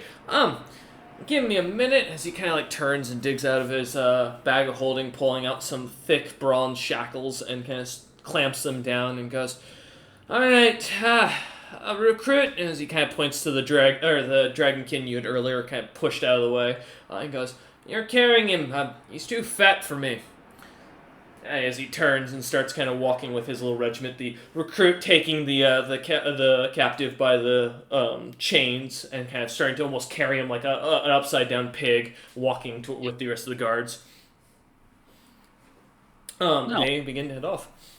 When I said I was going to randomly leave to do things, as I just motioned the whole situation. I can understand that. You'll probably possibly run into your kicks while sticking with me. Kicks. So I would not recommend trying to punch him. Why not? He's,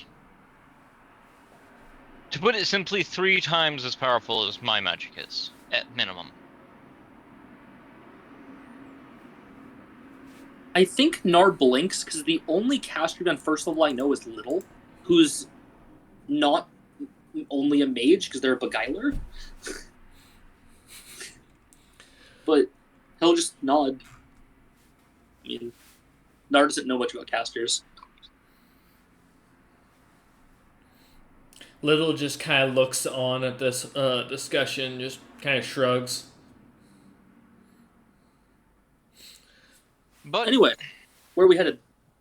we're going to see someone who may be able to get us to things without having to deal with the shop that Jikix, that I believe had something to do with Jikix, because I'm trying to avoid that right now, and get the raw materials and vials so that we can ensure that potions and crafting can be done.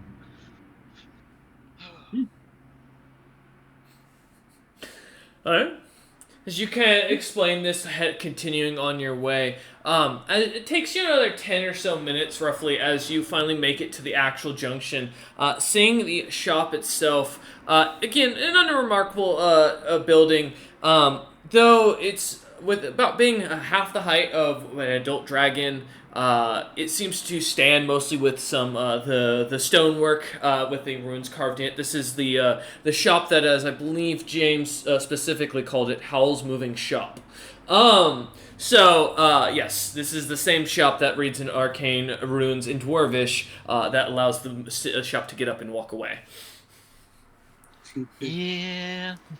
As you kind of head in, you see Bali talking to another customer. A snowbeard with what looks to be a mix of black and white in his beard. The platinum seemingly having some black highlights kind of at the end. As Bali kind of looks over at you lot as you enter, he kind of looks back at his customer and goes, "Oh," as you catch the end of the conversation. "Oh, yeah, we'll deal with the business another time. I have other things I must attend to." As he kind of motions over towards you, as the customer kind of turns, his bright purple eyes kind of catching yours for a moment, James. And the individual kind of bows.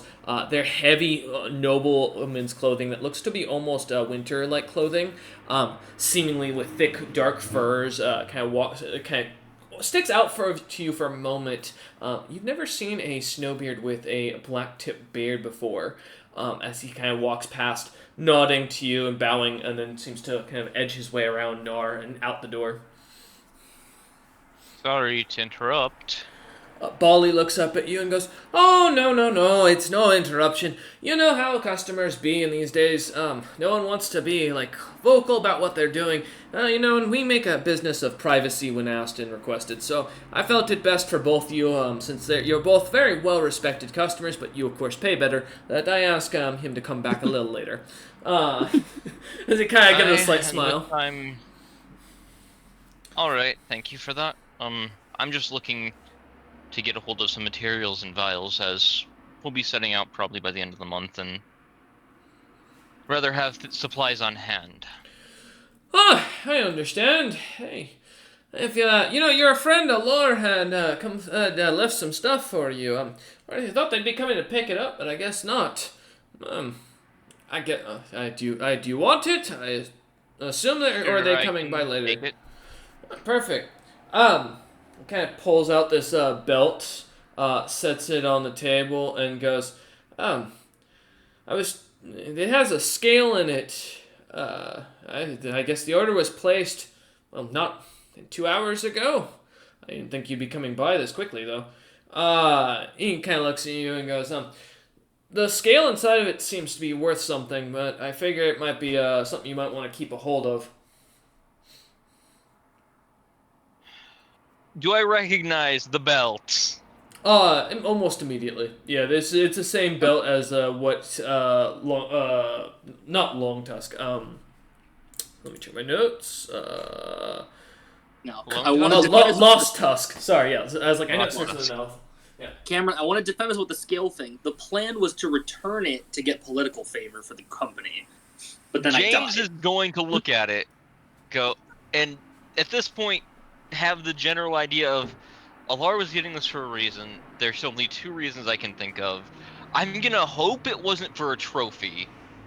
You gotta earn a trophy. That's not a trophy at that point. and instead hope it's for returning. Give me a wisdom check real quick. Ooh. 16? Alar died yesterday.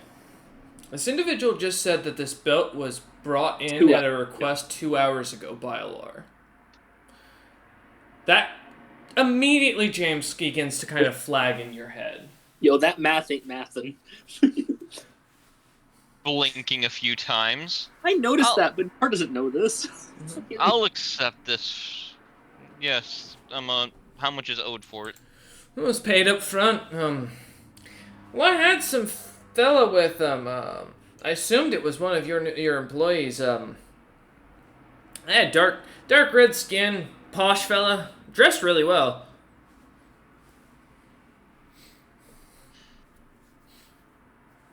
He's an acquaintance of sorts. Must be a kind acquaintance. I valued that scale. You want to know how much that's worth? James is gonna look at him with a glint in his eyes, going, "I have a rough idea." Well, I don't know who it belongs to, but shoot, if you want to sell it, I don't have the funds for it, so I'm surprised someone was willing to leave this with me. And looks at you again, and was like an honest shock in his face. Goes, like, I'm a bad guy, but like, wow, like this is. I kept it out of principle. I figured there was something worse attached to it. I'm not willing to mess with it. So, but I figured I'd pass it on. It's taken care of, but it cost the person 100,000 gold pieces, and they just dropped it at the hat, which was the scariest thing about it.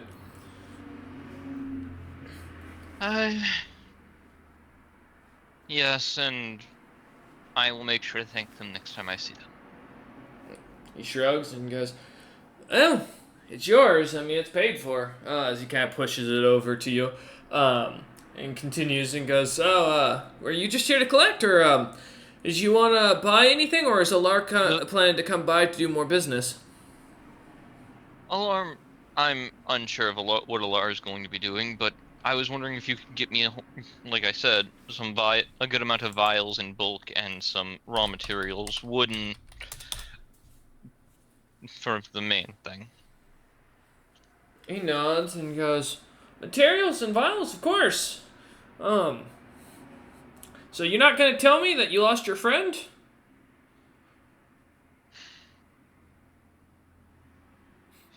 Given that you said that you saw them merely 2 hours ago. And I it was Alar that died. That makes more sense now on a few things. As he kind of suddenly looks at you with a bit of a glint and goes, I didn't know it was Alar, but you've got dead person written on all over your face. You know you're an adventurer, right? James is going to check to make sure his helmet flap is down. It is. That's why the helmet was down. Huh. I gotta get better at that. Those vials are on the house. Materials are dependent on what you need.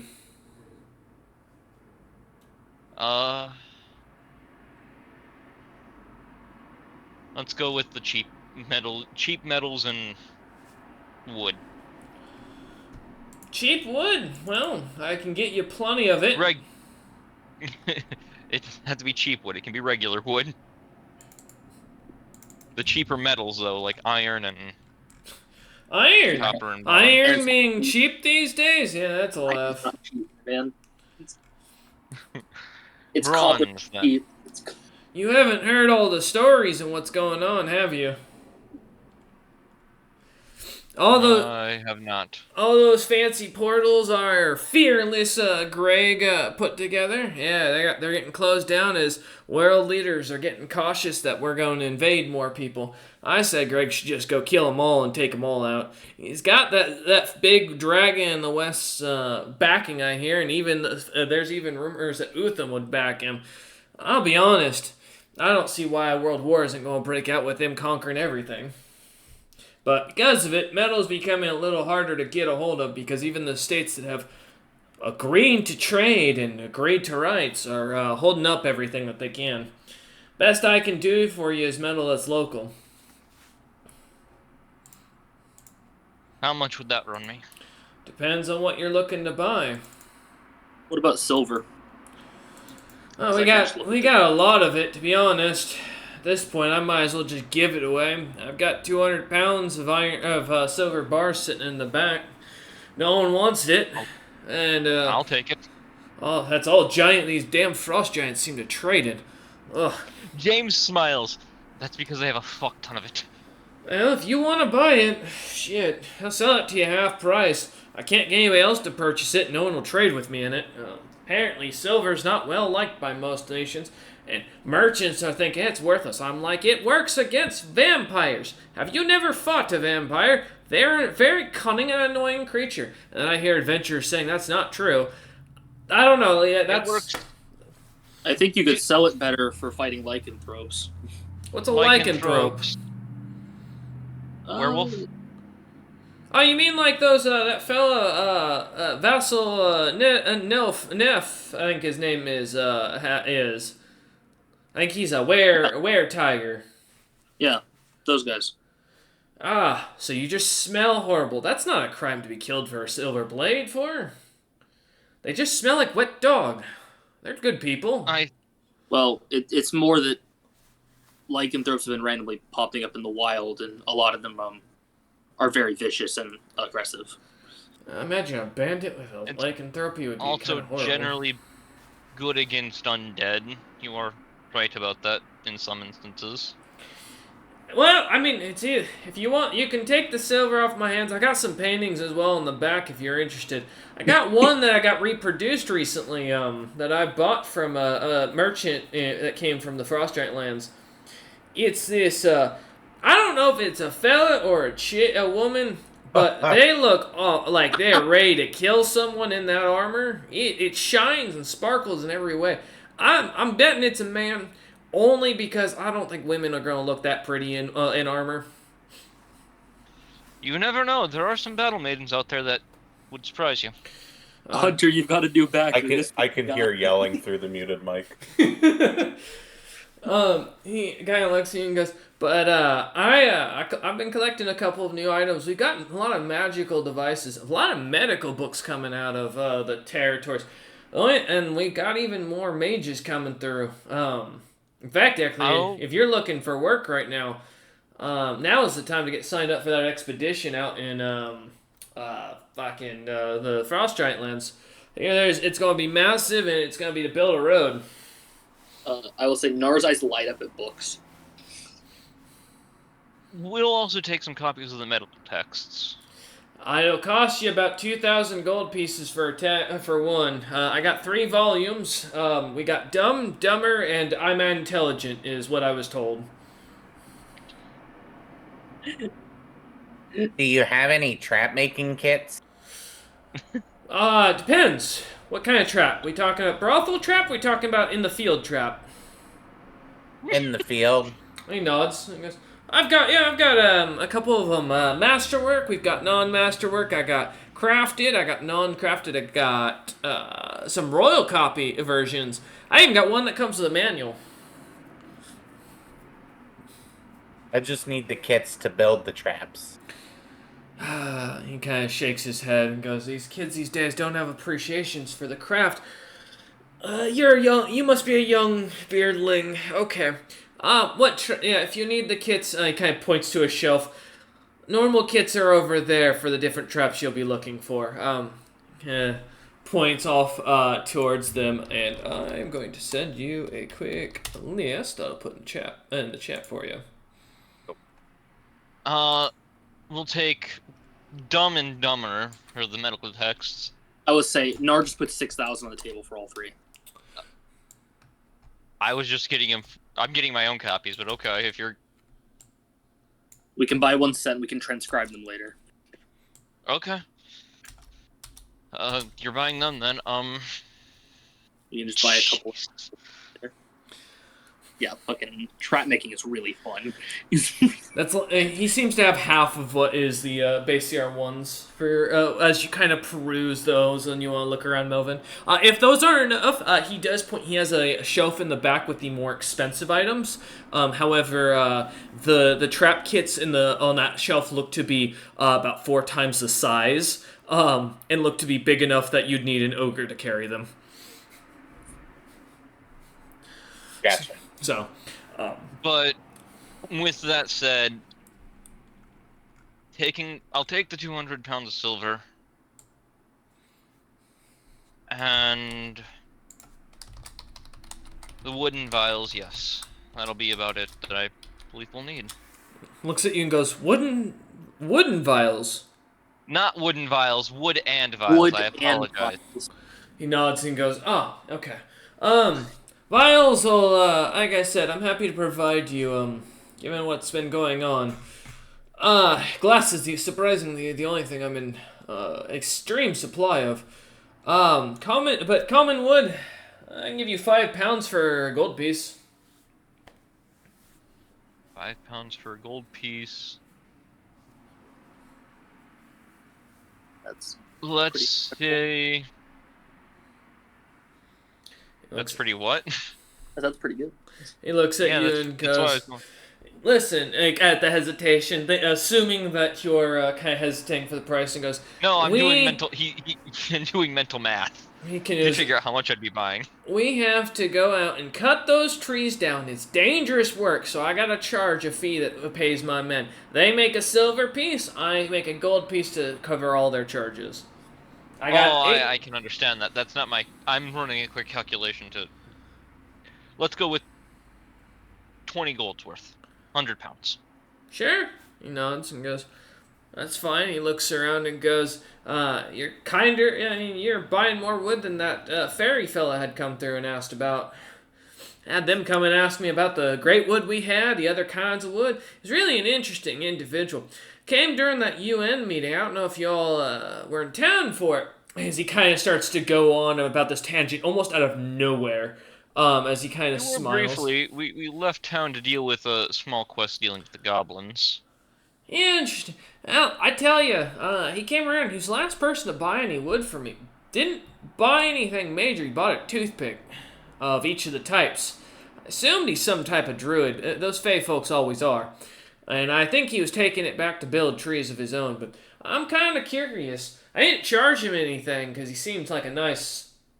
I want to say fella, but I'm not going to assume that these days. The Fey folk are always switching up their mentality. Yeah. But if you're looking for trees, like a rare, exquisite ones, he might be the individual to check out. I think he said he was going back to this island far to the west. Good luck, but I've heard a lot of rumors about that out there. There's just nothing but war, so that's on you. I think I'll wait till the Thrycreen season comes down a bit. It's heading that way. Tell me about it. I was gonna go do some trading in the top territories.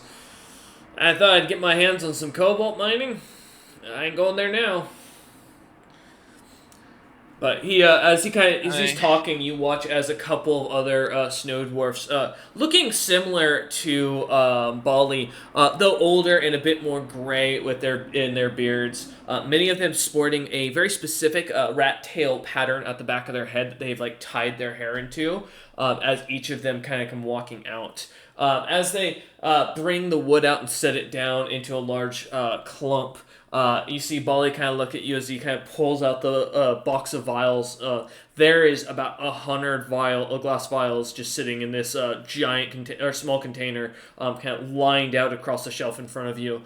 As he looks up at you and goes, "Take what you need. I imagine I'm not gonna be selling many now that the wars are over, and I ain't gonna be more conquering anytime soon. It's an age of adventuring." Good. James will nod, and honestly, how much for the entire crate if I want to take them all? I'll pay you for it, at least something. Well, he kind of thinks for a second as he rubs his beard and goes, I'm not going to make enough of a profit in this now. Tell you what, 100 gold pieces. and it's all yours. All right, that's 200. And how much for all the silver once again? For the silver ingots, Yeah. it kind of takes a second, looking at you and goes, I mean, given you're the only person to ask about them,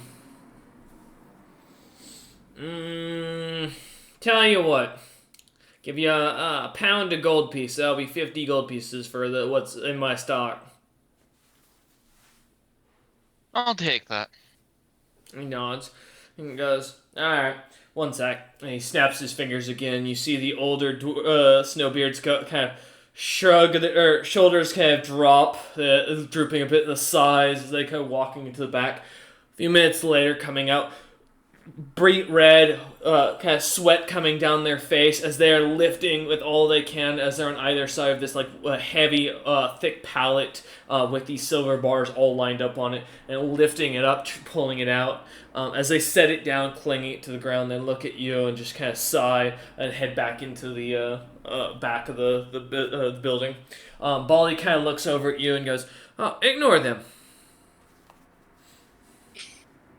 All right. I will send some. Would you mind if I send someone in a bit to pick up? Or He nods and goes, "Sure. If you can't carry all this, that's fine." He kind of looks up and down Nar and goes, "Just figured you'd brought the help." unless Nar, do you believe you can carry all of this? So what? We got the silver and we have the wood and everything. Yeah. 50 pounds of silver. You said it was 200 pounds of silver. 200 pounds of silver. My apologies. Was it? Yeah. Yeah, because what he originally said he had 200 in Yeah, stock. my apologies. Yeah, I miscalculated. And how- then how much wood? 100 pounds of wood. Yeah, the 100 Oh, that's pounds of wood. dude. That's less than half my carry. I can fucking. And I can carry the vials. Alright. As I'll you... just load up the books I bought, and I'll fucking load up both those fucking containers. Yeah. As I'll pull out the money and pay the man and look over at Melvin, did you pick out the trap kit you want? Well, I don't think they have what I'm looking for. All right. Do you want to see if they have anything? You can ask for a different item if you think there's anything else you might want. So what are you looking for? I'm in the book. I'm trying to find it now. I just No worries. Actually thinking on it, James is gonna look at Melvin and then look at I forget his name suddenly. Nar? Jumping around. Or No. Bali. Bali. Do you have any spell scrolls? He looks at you and goes, "Oh, no, we don't. Nope. There's another group," as he kind of emphasizes that word, that does James all that will just kind of put work. a hand up and just nod. I was just seeing, due to him being more arcanely focused, to see if we could expand his repertoire. But there's another group. I won't bother you any further for it. He nods. Thank you, and good business and good luck. He nods and looks over at Melvin, who is still looking up and down the shelves and kind of like shaking his head as he turns and walks over to you, looking through his trap book that he's kind of slowly been categorizing for his own traps he's been making. As I step back and wait for him to finish, because god damn it, Melvin. Oh, I'm good. It's okay. I still have a couple kits. So Okay. As you kind of turn and head out, the four of you, Little kind of looks at you for a moment, Nar, and goes, "Did you notice the chaos on him?" I figured he's I didn't think to check, but if he's a merchant in a merchant city, I don't know of the trouble that would fall on our heads. I don't think he's technically breaking any of the land's laws. He As far as had small people in the back. As he kind of looks at you. What kind of small people? He like nudges his head towards James.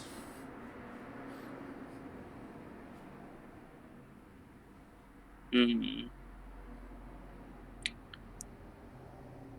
I'll come back to this shop after we put our things on the ship. He kind of you see little Scarf smiles as he holds up a little bronze key in his hand that looks like it was tied around a leather bound necklace, um, and kind of looks at you and goes, "Good thing I got the key." I'll just smile and nod to Lil, and then start walking because I don't want anyone to notice that we have stolen a key and are gonna break into one of the more known shops later. As you continuing hang on, yeah, James, are you heading back to the ship or what's the plan? Yep, it's time to lead these guys back. Alright. On the way back, I will give Nar the same spiel I give everyone who joins the ship Alright, go outside ahead. of us. In joining the ship, I will state this one thing: you do not, when working with me, you represent the company. Unless entered on a deed by me, you don't bring your problems to the door. Unless you have good reason. Everyone else has ignored this. You are probably going to as well. I just like to try and state it ahead of time. Oh, I mean, if I'm allowed to ignore it, all right. I wasn't going to, but good to Everyone else has ignored James when it's come to this. Alar ignored James about it. Rain ignored James about it. Little Scarf just looks over at Noah and at James and goes, I wasn't planning to follow it in the first place. I do want to say, James, I am I follow a god of law. It's kind of, my thing. I ask that you try not to bring too much trouble to the doorstep, though. I'll help you as I can. Kind of messed up to assume I wouldn't keep promises to, not cause trouble. I apologize then, but given that James gestures to himself and Melvin, we're adventuring merchants. Trouble seems to find us anyways, so if you need help, you can ask. Just try to keep the trouble you're dragging to the door. At least warn me before you do it. Yeah, sure. Little Scarf looks up and goes, can't be worse than that grandpa fellow we ran into way back. Wait, Grandpa? Little Scarf just looks at you, then looks back at Nar, and then closes their mouth and disappears into a shadow that was not there a moment ago.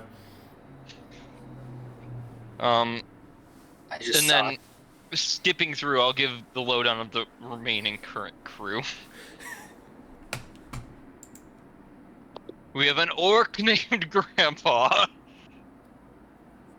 Now, Little Scarf said that we ran into. Do I know an orc named Grandpa, or was this other Grandpa that I ran into and got very unlucky? As you, sorry, I was reading Tuntun's comment. That got me off guard. Really hit me hard there. Alright. Sorry, what was the question? Because I know you said Grandpa, so I apparently ran into Grandpa. Does an orc named Grandpa ring a bell, or was it a different race of Grandpa that I met? Apparently there's multiple Grandpas. As you think for a second, you remember an orc or a green-skinned like individual that was quite large that had been fighting along with a small group of very young-looking mercenaries. One that he particularly seemed to dote on. That you weren't sure the relationship, but it seemed kind of weird that they were doting on one of the knights amongst the group. Last thing you remember seeing of them was them just traveling together in Seji's territories. Beyond that, not much else. As long as they weren't like an enemy or something. No, it's just the fact that it was an old individual that looked enough like you that caught your attention. That was pretty much the only reason. All right. That should be fine then. Concerned about Little Scarf head, but that should be fine. We have a strange individual that wears a mask. His name is Face. He likes to mimic others' looks. Nar's gaze hardens at that, but doesn't say anything. We have I write identity theft in my book. Odd-looking Goliath. with a very long history that it goes by the First Flame. And we have a drow and her Nada and her infant child. And then we have the Roughblood clan. They are currently still out, I do believe, with my other compatriot, Rolliman. That infant, very strong to be part of a crew. Impressive. More like I promised Nada that they would be safe there. It's a hard promise to keep, but it's not my promise. At least safer than where they were. That's pretty fair. And they are welcome to leave as they see fit.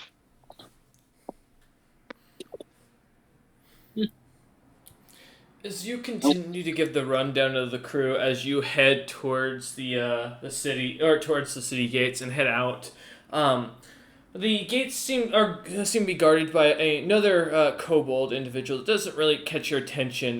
Though the only difference is they do seem to grill you a bit more about your purposes in town. Though letting you go after only a few moments of questioning.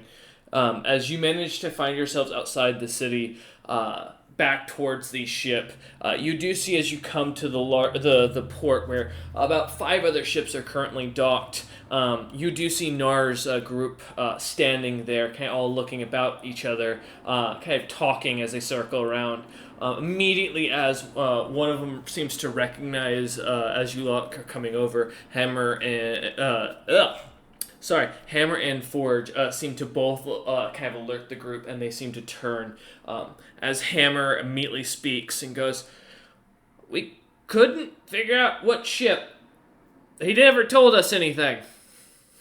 I gave the name that should now be emblazoned on it. Goddamn. Forge looks at Hammer, and then kind of look. They look back at each other again, look back at you, and as they look around, looking about, you do see that the Ironheart sails are currently still just in the painting of an Ironheart on them. Oh. I don't think we ever went out of our way to add.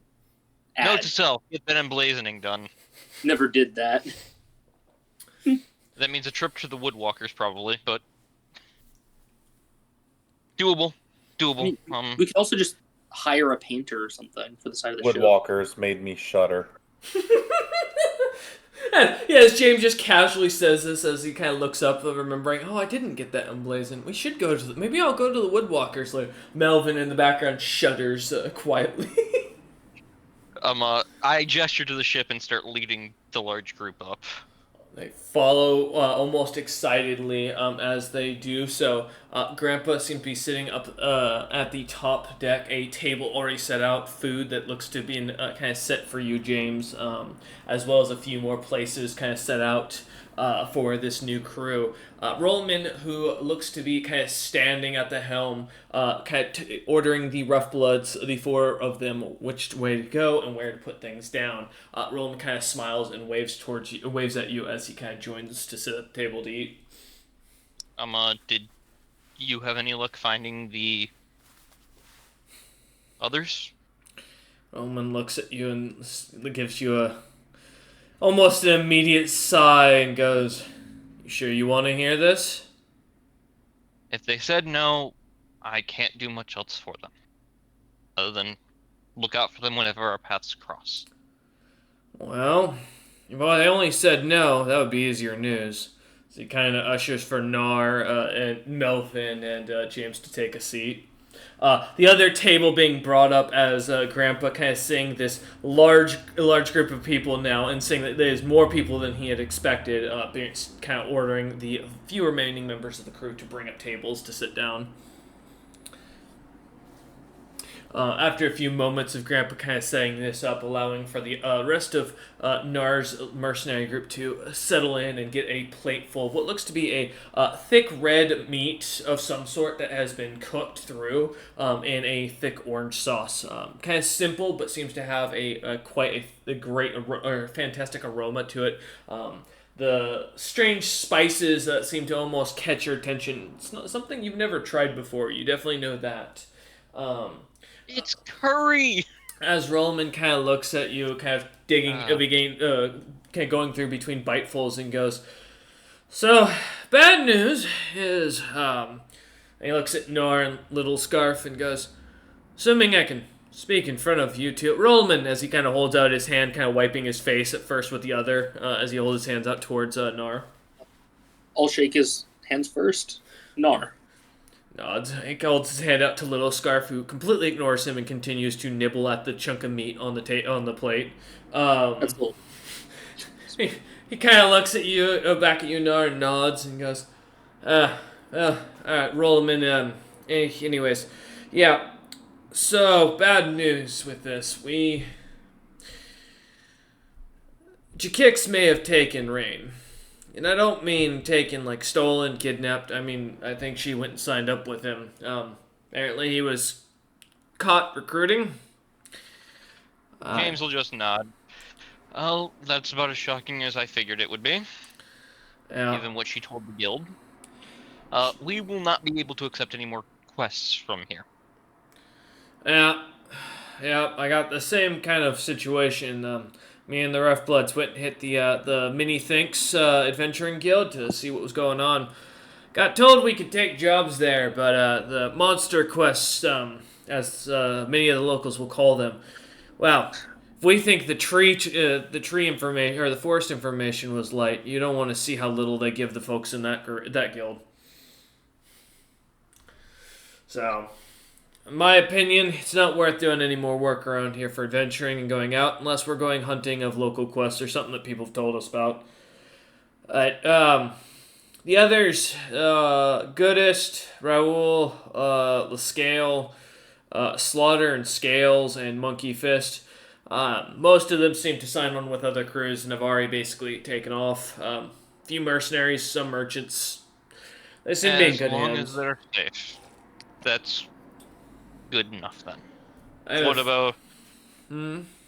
And apparently Alar might be alive again.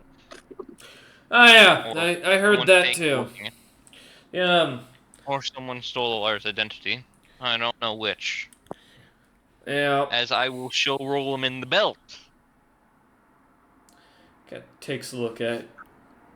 Kind of hands it back to you and nods and goes, I'll keep that in mind. Yeah? We'll be making a pass by there and seeing if we can turn this over. Whatever you say. He looks over at Nar and Little and goes, I assume you two are in agreement with this? And then he looks over at Melvin and goes, and you as well? You know, if you don't want the belt for some reason, I'm sure we could get rid of it here. That Greg fillings people buy almost anything. What's in this belt is more worth getting the political protection of another place. It depends on whose political protection. It would definitely ensure that I have another place to move an entire clan. Well, that's concerning that doesn't answer my question. That's concerning. I will talk to you about it in private. As I also have to inform you of the rest of the idea that I had. Little Scarf kind of suddenly opens a little book and goes, Dear Diary, today I decided that we're going to go to Dragon's Crown to seek King Movasi's help using a scale. James, this is interesting to read as she kind of looks at this. Also, what is this in the back about something about dragon wrestling? There's a bunch of diagrams and moves that you've listed in here. I'm not sure if that's a headlock. I want to look at James and say, you want to negotiate with the king of all dragons, who is recently in the worst mood possible after losing most of their dragon lords, with a scale. I'm confused on how you got all that information. Not going to show it, and I'm just going to simply say, at the very least, I want to return it. You should sell it to Greg or get rid of it, because if it's as important as it sounds, Movasi might just kill you. And take it.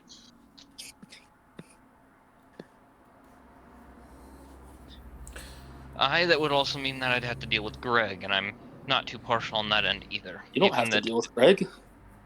He's not even in the city. At least he usually isn't, from what I'm told. Little Scarf gives a thumbs up to Nar, indicating he is not currently in the city. Then I guess I will take it while we're here doing some minor other things and I mean, sell it like, off. I know the guild blacklisted you. I'm not. I can go sell it independently if you want. I'm technically not signed on with you yet. You see Little Scarf's eyes go wide with a twinkle as they smile and go, I've got an idea. Yeah? Looks over at James and goes, how would you like to make a ton of profit, not be linked to the sale, and never have to worry about it being brought back to us? I like all three of those things. Little Scarf looks up at Nar and then looks down at Melvin and goes, how good are you at casting things to make people disappear or be afraid? Kind of looking at I Melvin. mean, I can definitely make people be afraid, but I could also sell this. And I look at James, and then I look down at my bracelet, and then I look at James. Without it coming back to bite us in the ass later? Well, I mean, you want, I mean, if, I don't know. I guess I can't guarantee that. Little, if you can do it, and you don't have, and you can end up keeping the belt, you can keep the belt as a bonus. I mean, all we gotta do scare the rats into that little in the pipelines that are underneath the castle on how they get the nasty crap that goes flying out the holes. Basically, goes out towards the water. Scare the rats up, scares people out. And you walk in, you put something like this in someone's treasury. Well, no one's gonna go into a leader's some dragon lord's treasury, except if they're capable. Okay, Melvin, what's your idea? Give me just a couple minutes, and I'll like walk around the corner where nobody sees me. I will say, you hear in your head from Zebril, I will buy the scale. What is his price? Oh, that would be much easier. Let me find out. As Melvin Well- comes walking back. Luckily, James doesn't have to appraise because we were told what it was worth. It's worth millions. Well, the guy said 100,000 for the belt that was made with The it. belt is worth 100,000. The scale, You know we're not selling a holy goddamn relic for millions. the scale. I know. What's your I'm gonna price, double- James? Doubling the price of the belt, we'll say 200,000 for the scale. Belt comes with it. 200,000. And I'm like stroking my chin as I just 200,000 in my head. I just imagine it hanging through his beard. It's again, solid. it's not an It's- illusion. It's solid. He keeps He's doing weird actually a things guy. that dwarves don't do. I wouldn't question I it. feel like he's, instead of actually just stroking it, he's combing it with his fingers weirdly. I can mean, see it. maybe, he yeah, still probably. like thumbs up. Little ow. His as I pull Fingers it. are new for this guy. Yeah, Like, he's learning. Wait, who's this voice by? I'm not. Yeah, Zebril will say sold. Oh wait, hold on. Actually, Oh.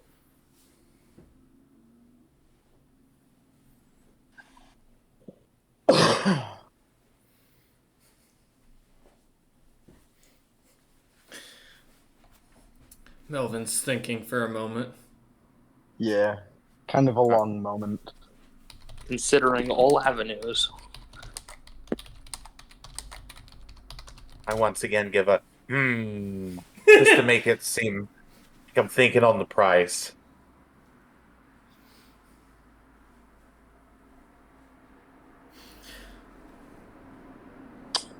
Interesting.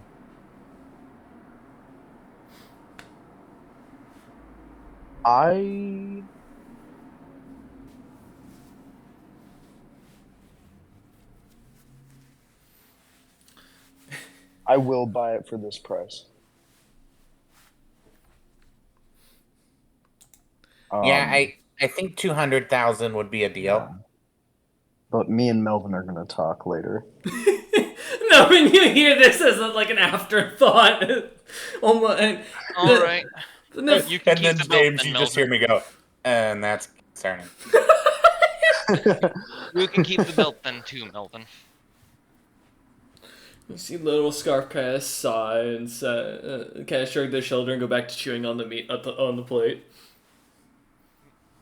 Little Scarf, I would rather not rob a dragon's treasury. I feel like that's asking for It's a not lot of robbing. trouble. It's technically placing. It's at planting. I'm very good at planting seeds. But I will also say, um, worst case, there might be ways for us to still take jobs here in town. It'll just be a little more difficult to turn them in. I will say, amazingly, despite what Little Scarf says and acts, how you might think, they are technically more lawful than I am. I'd like kind of look at Little Scarf and consider. Listen, he As I deserves it. He's committed crimes against our gods. I'm a little as I will offended you think I wouldn't like Little. never said that. Melvin, are you okay? Are you? I was As I talking to hand him the Nar. belt, Hmm? Well, I you mean, said everyone likes Little. Why would I? He begins to purr slightly at that.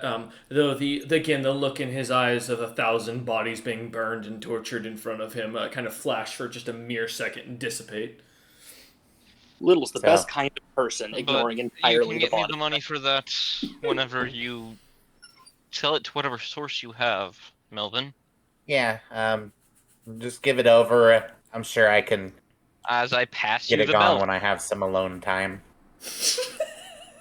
He's gonna walk into the toilet and walk out without the fucking belt. James, when you hear the alone Cool. time, it's for a second. There's like a quick moment of what, as you just I kind. don't. Anyways, Nora, once you're done eating, I'll show you to your room. Okay. Sure.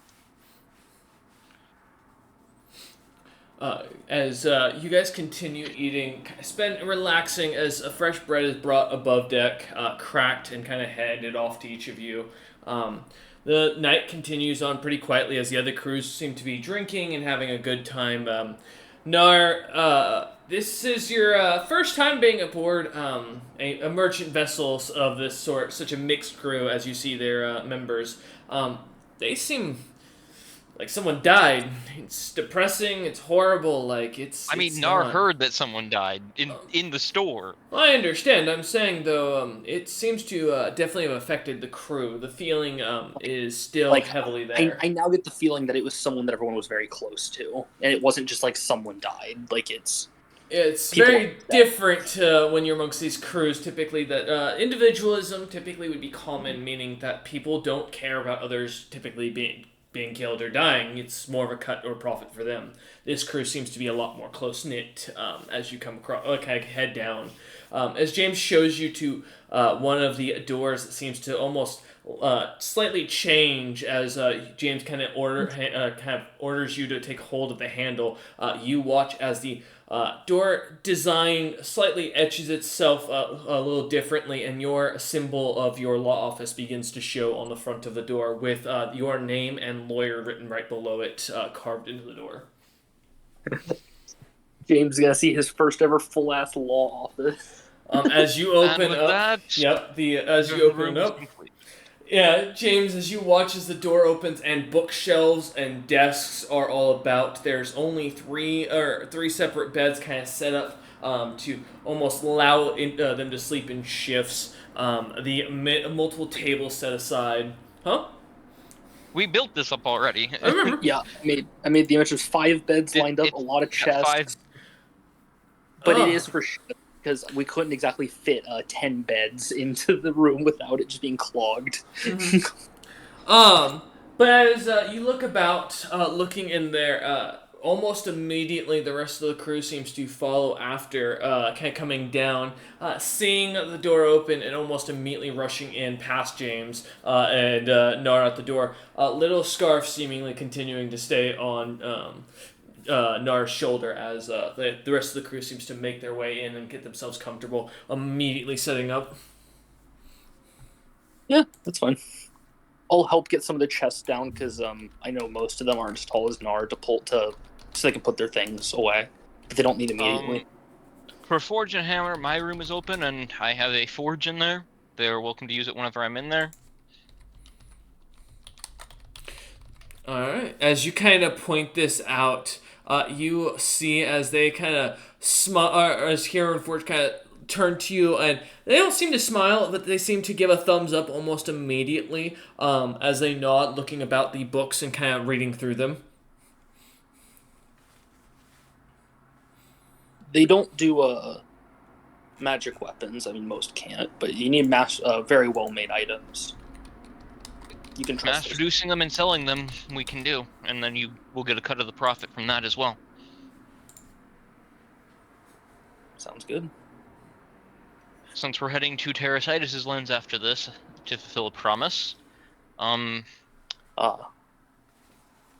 right. there's going to be a war there, so the vials and... Well, I believe there already is a war there, right? Like, it's happening. Yes. There's multiple wars on that continent. There's been one that's been going on between the House of Closen and the Gloom since the start of the last year. And it just hasn't stopped. There's been on and off wars between the Rakshasa factions and the Lycanthropes, as well as the Lycanthropes and the Gloom. The continent's pretty much in a constant state of war. It's just nothing officially declared.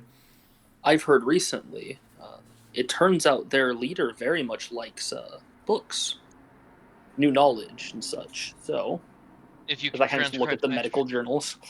I nod. And I look at the large collection of like various books from various countries that I have. I give a soft nod and go, well, you can also assign someone to my room. My desk is open, and I have some books in there that are transcribed. You can transcribe and copy if you'd like. I don't know if you'll be able to take them out of the room. Otherwise, sadly, I'm not the transcriber. My casters are better for that. I'm not the best at that kind of thing. Like I said, my room, you are all of you are welcome. The door will be propped open when I'm in there and not sleeping. Our little sky. Yeah, of course. We'll get set up, and then me and Little Scarf have something to go take care of after this. As well as before you head off, I would like to discuss my idea with you. Justin, you know what this idea is. We don't even have to go into it, but once you're set up, James will inform you of the idea of pulling one of the clan, getting at least one of the clans off from there under a new clan name. Do you want to roll for the legal trouble for that, or would you like me to just or would you like to just try and see if any of your books have this kind of information written into it? I'll roll, because I got the high mod for this. I already know it's going to be a lot, but, I may as well use that points into professional lawyer, right? Yeah, you might as well. I imagine at this point Melvin and Roland have kind of followed into the office to sit down and listen in on the plan. So 29. I took the belt and went off to my room. That's right. Yeah. So 29 on law. Okay. All right.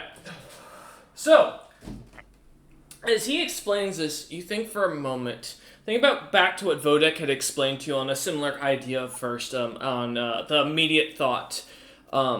First thing that comes into issues is the legality of that. Just because you change your clan name does not mean you eliminate your debts. And especially when those who had the original debts are dead. That does not mean you can just skip out on someone else's.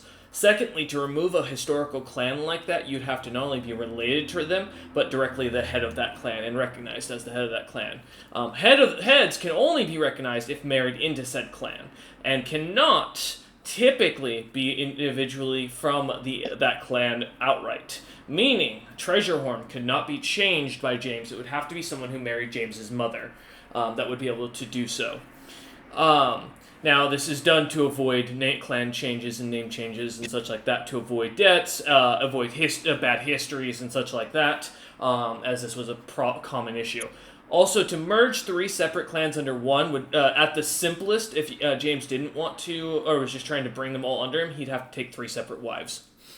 Which, by Dwarven standards, is not unheard of to do so, but to be able to convince 3 females of nobility, even lesser nobility, to marry you when there are 2 others is a feat that would be considered about the same as putting a chastity belt on Zeus. You'd have to be really important at that point.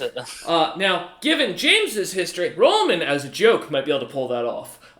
But James has shown no capability as of yet to that. I want to say, to Nar's knowledge, because when it comes to world leaders dealing with others and like the large deals, if we could somehow swing a world leader help, would a deal like that be possible to be a loophole in a lot of ways? No, the only way that it's going that the king or queen of the Snowbeard lands will give up that big of a population willingly would be if they were under threat. Like they'd have to literally be at a point where they're probably going to evacuation at that point. Snowbeards are notoriously stubborn and willing to die standing over giving up anything that they have to. So with that in mind, I want to note something for you.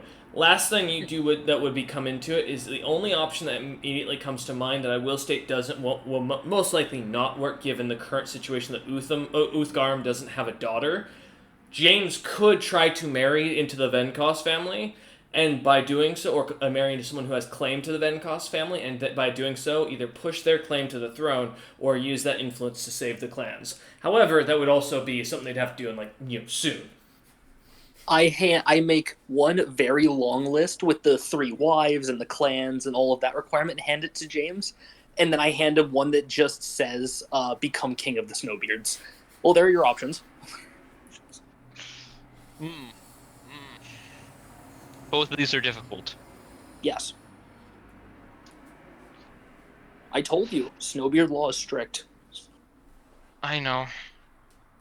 I'd rather not see my family get killed again. And with a debt like that, we're not repaying it. So even if they were to give up all property and claim...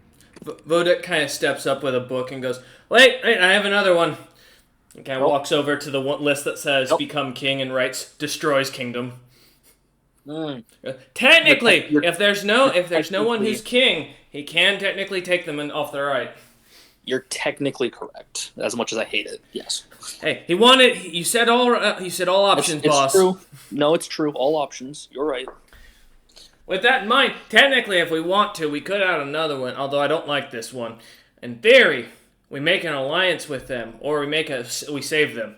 That is a thought, but I don't know how you could save them from something big enough to let them take that much population. Now, James mentioned specifically his mother, right? Like that's the. Is their presence getting single clan members out and not the whole clan? It's not uncommon, but given his mother is already the head of the clan, it would be a disgrace for a second member of the clan to basically run off into exile like that. But the question is, does James care? Because it's up to him. That would be up to James, but yes, technically she could go into exile, giving up her honor and her name. Like in a sense, he would have had to, or he would have if he had given up his clan name. Yes, I'll consult James a third option. Like, if you care more about your mother than most of the clan, we can get her out, but she'd be disgraced.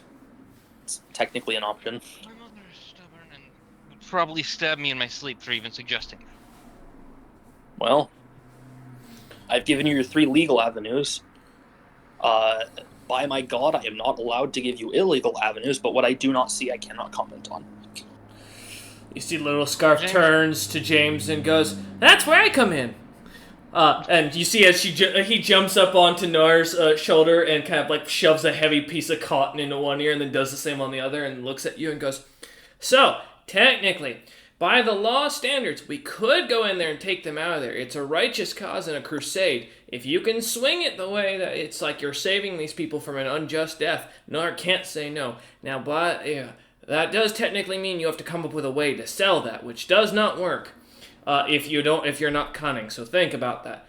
The second option, and the better one, I think. Why don't we just piss off another nation at them? and then go and pick them up when no one's looking. We're saving them at that point. It's not technically illegal, and we're trying to help the people. If the nation's falling apart, there's nothing we can do.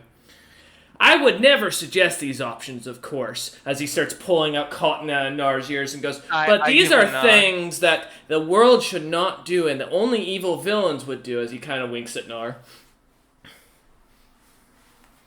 Nar just nods. James will give a nod. And go, and understanding. Well, thank you for those ideas. I will leave you to your business then. Do you care about the whole clan, or do you care about some more than others? As you kind of stand up, pushing back the chairs. Is there a... Just have to ask.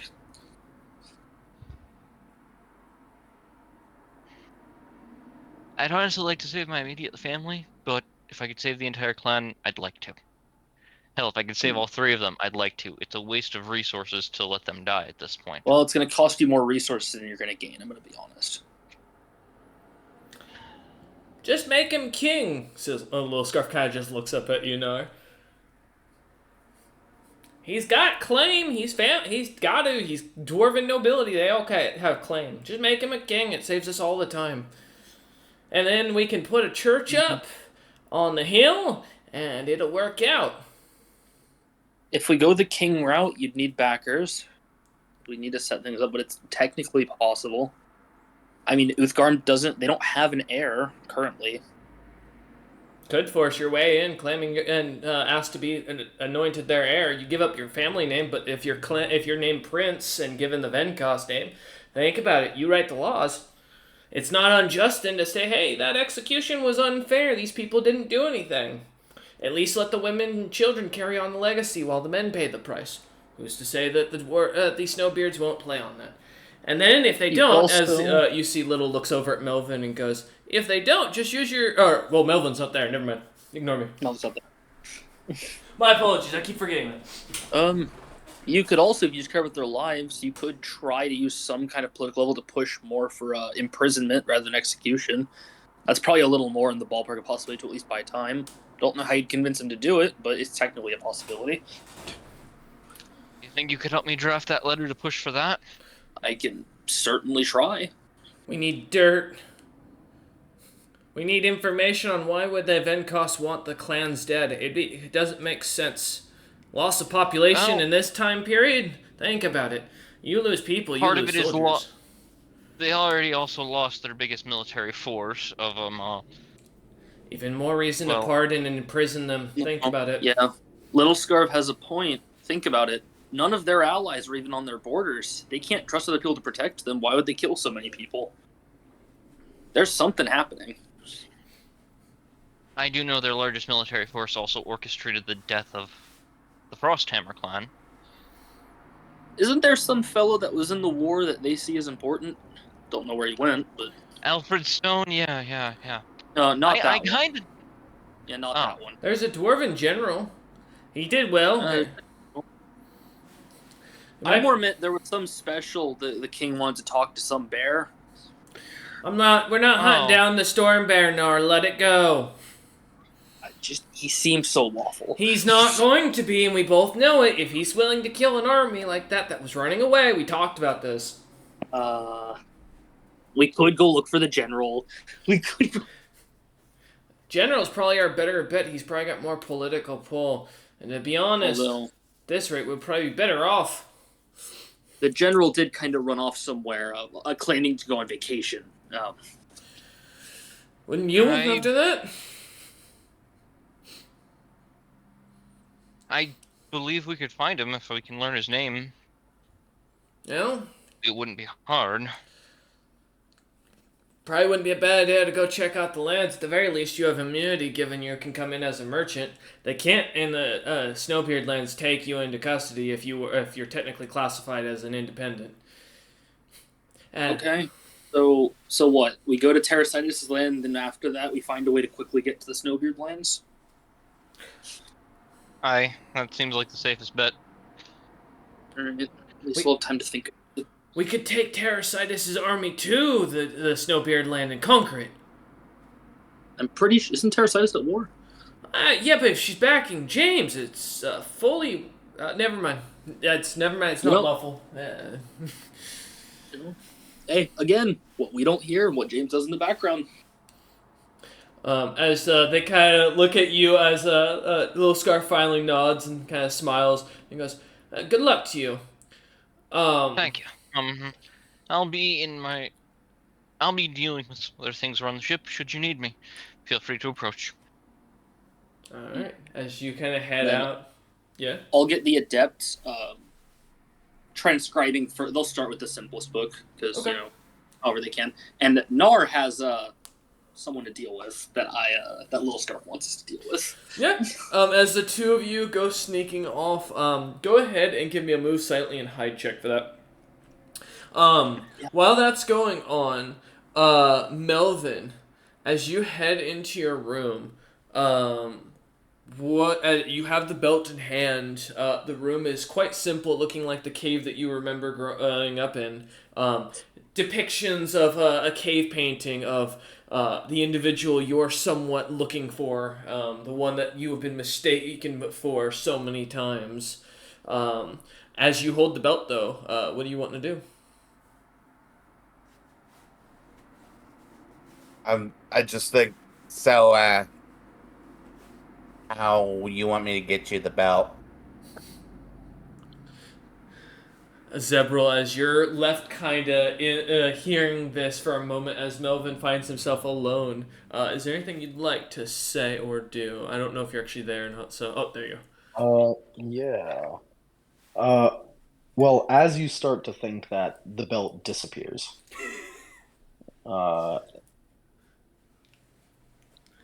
And 200,000 gold pieces, I assume? Okay. And yes, 200,000 gold pieces, all in platinum pieces, or whatever the most expensive platinum in that case kind of coin is. Yeah.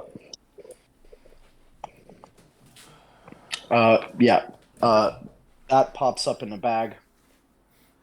Zebril goes,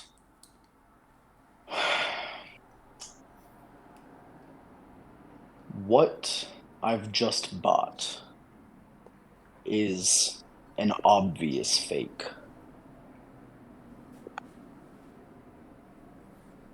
This merchant seems to be bad at appraising things.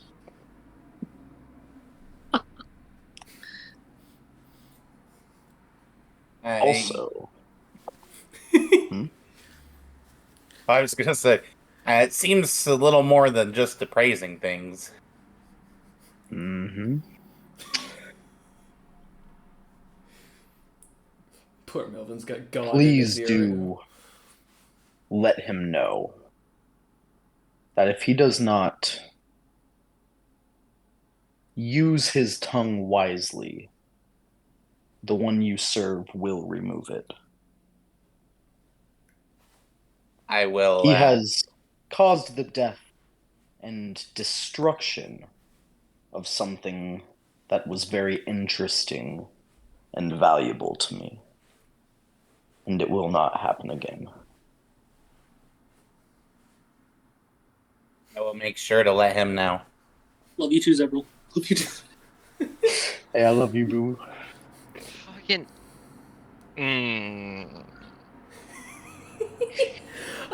As the platinum coins, you've never seen these before, except that Melvin. Well, no, that's not true, Melvin. You'd recognize these coins as the ones that are very popular, traded amongst the Hive as a simulation of the economy, and to kind of give a lot of the illithid kind of a purpose, especially amongst the lesser beings who have been kind of infected with the parasites that kind of serve the Hive now, giving them kind of a sense of normalcy. When we had the Thrycring contractors, the economy was built just kind of to appease them. The economy's booming. Please don't look into it. Yeah. As you Don't think can, It's not about all it just too from one hard. guy. each of the coins seem to have a depiction of a Thrice Queen hive queen on it, though it's a nondescript. Like it doesn't like seem like any particular one on both sides of it. Like the platinum is heavy, and as you look at this, is definitely worth something. You're not sure exactly the value of it, but you look at as you're kind of looking it over. This looks to be worth way more than what you were expecting. We'll load it onto my sled to drag out of my room. Yeah, as you start kind of dragging it out to the room, as you head out, James, as you're walking out of the lawyer's office, you see Melvin kind of pulling a heavy sled of just a big bag full, overflowing with what looks to be these thick discs of platinum. I would like to appraise these, and has to do with metal, so I get a bonus to this. Yeah, go ahead, give me a praise. James has notoriously gotten really low appraise rolls. I hope that changes today. So, my Nice. buyer, which It's also, not- happens to be my benefactor, Mm-hmm. had some words for you. Oh, when it's phrased like that, it's never good. Oh, that's very good. Yes. So I was told to let you know to watch your tongue, or else it will be removed by him.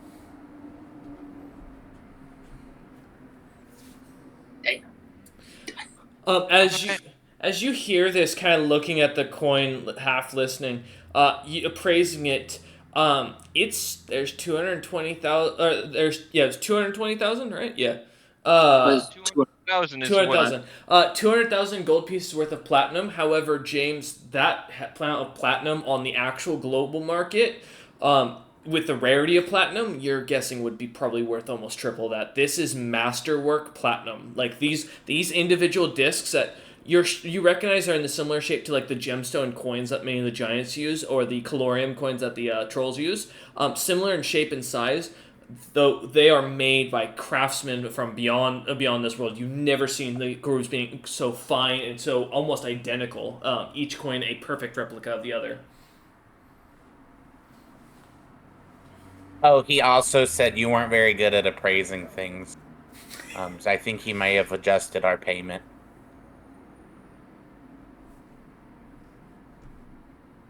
well, the value of this payment is a lot higher than what I was asking for. I more or less wanted to get a troublesome item just gone, so... Well, I don't imagine anybody will be seeing it anytime soon. At Your least not benefactor anybody has- that they don't want to, I suppose.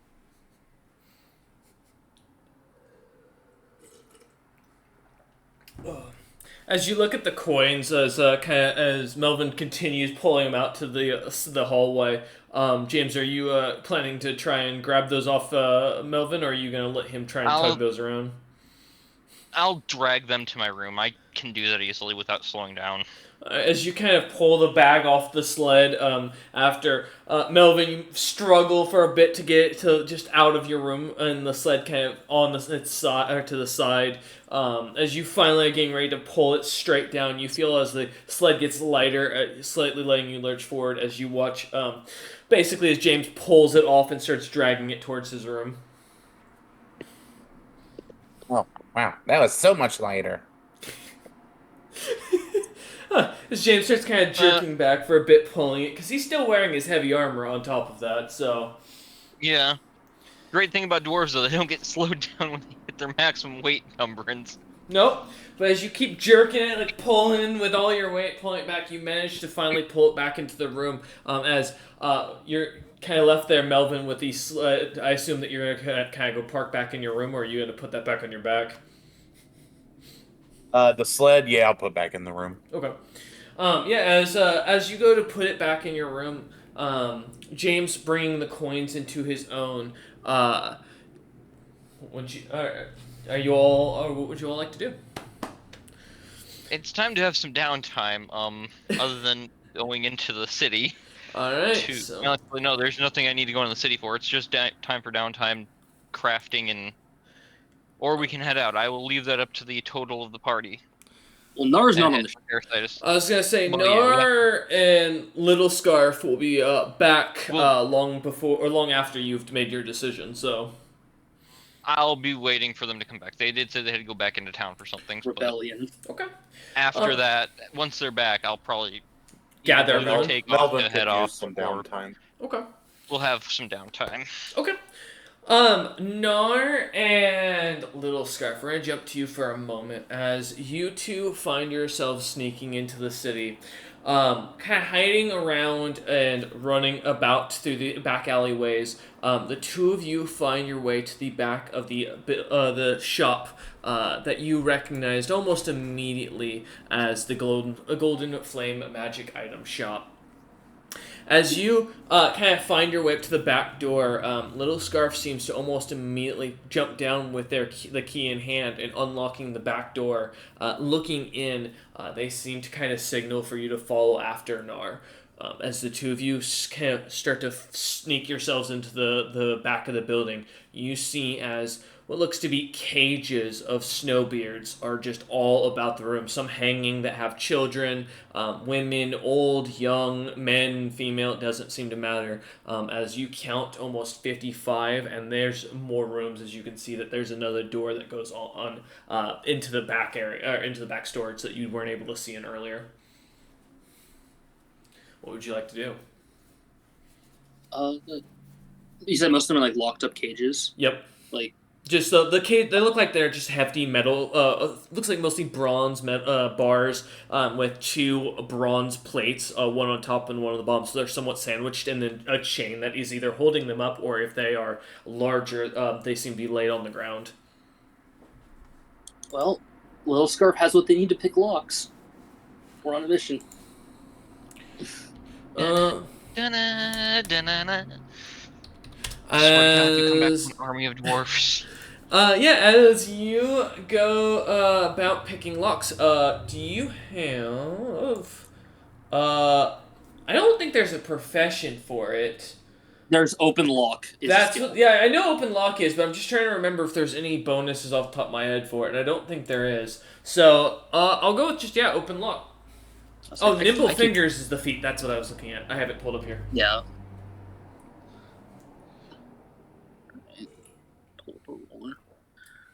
Actually, I gotta ask. Do you are you trained? Meaning, do you have proficiency in open lock? Yes. Okay, making sure. All right, cool. Little Scarf's one of the rogue classes. I figured, but I had to double check. Just in case. Yeah. I would say when you hear that I rolled a 28, you probably could have guessed. As you get it, kind of Little Scarf starts to jump down and kind of starts to work amongst the locks. It's not quick work. It does take about a half an hour as you kind of watch and listen. Give me a listen check to see if you notice any guards coming while Little Scarf does this. Yeah, I'm assuming we could have propped the door shut. That we can't. Yeah, the back door is assumedly because with it being a wooden door, it's not the lock isn't something hugely fancy. It just seems to be a normal door lock. To be fair, the only reason you used the key is kicking it in probably would have made some noise from that perspective. Well, yeah. I rolled a 12. I think I only have a +4. Okay. Yes, so 16. As you kind of listen, waiting to see if you hear anything, kind of standing by the... so basically, as the warehouse is set up, it's about 60 feet by about 40 feet in width. So, with there's 2 or 3 doorways in the room. The one at the back door that kind of goes basically out the back. And then at the far right corner from where you came in, there is 2 doors that are right next to each other. One goes into the front shop, where you had seen the Snowbeards kind of coming in and out of here earlier, though when you looked in here, it didn't look like there were any slaves or cages in there. It looked like you just saw wood and stone on shelves. Kind of aloof. Yeah, kind of catching on to that. And as right on the opposite side or on the other corner is a door that you can kind of hear in. It sounds like there are more people on the other side that you can't see anything due to it just being a solid wooden door. Listening in, though, the front of the shop, you hear Bali talking to another customer, though you can't really make out what they're saying, but it does sound like he's very distracted and seems... The only thing you catch is something about plate as you hear a heavy, like, slam. It sounds like someone, like, setting plate or something like metal onto another chunk of metal as you listen in. Little Scarf gets to work getting through the cages and kind of gathering out the snowbeards and looks up at you and shakes their head looking at the other door as they immediately look back at the exit. I'll nod toward the exit as I make sure they all get out before to make sure Bali doesn't come back. Because if he does, I'm going to have to knock him out, which will be very interesting. Yeah, alright, I'm gonna roll a hide check and a move silently for the group. Which is going to be with a -4 for that one. And we'll do a second. It's not bad, surprisingly. Oh no! Look, at least the move silent will, so Bali probably won't hear them. And he's not looking. We just gotta as they kind of start running, running out, some tripping over, the light sounds of coughing kind of picking up. Every sound kind of puts you on edge, Nar, as Little Scarf kind of leads this group out. One by one, though, they manage to get out even to the last very old-looking female snowbeard that seems to be barely able to walk, being propped up by what looks to be two younger snowbeard males that are kind of almost dragging her out as her legs are barely keeping up with them. As they head out, you hear as a shout goes out from someone, and Little Scarf turns back and shouts back. As you hear, "There they are!" Almost immediately, Little Scarf going, "No, we're not!" And seeming to try and start sprinting for the gates. As you hear their voice, Nar, coming out behind the last of the snowbeards, the two guards that seem to be in full plate come running down the alley, seeing you almost immediately. They both draw their spears. Before, though, they move, they seem to get close enough to engage you. As you begin to draw your greatsword, you hear the familiar voice of the kobold captain coming from the main street, going, "Is that you, Ironheart merchant?" The guards immediately stopping, spears up, and standing straight, not moving. It's good to see you again. You see as the captain comes walking down, as these last of the slaves just barely get around the corner. And as the captain comes around and looks at you and goes, "Saw my guards chasing back here. Figured I'd look, see what was going on. Is everything okay?" He looks over at the two guards who are slightly sweating. Can I sense motive if I think these guards are paid off and these guys aren't supposed to be back here, these slaves? Yeah. Because I got a feeling, I have a plus 12. That's an 11, but with a plus 12, 23. 23. As you kind of take a look at them for a second, their armor's nicer than the captain's. They're nervous, and they were standing specifically out in front of the shop as guards, and you recognize that they were there earlier, standing in the alley. What you remember seeing them is smoking something out of what looked to be rolled up paper. It's not uncommon to see that, but when guards are on duty, it usually is. Every bit about this sounds fishy. With that same role, does the guard captain seem all right? Do you seem like he seems to be completely clueless on what's going on. Yeah, that's what I meant. I look. It seems you have some corrupt guards. Guard captain looks at you and goes, "Really?"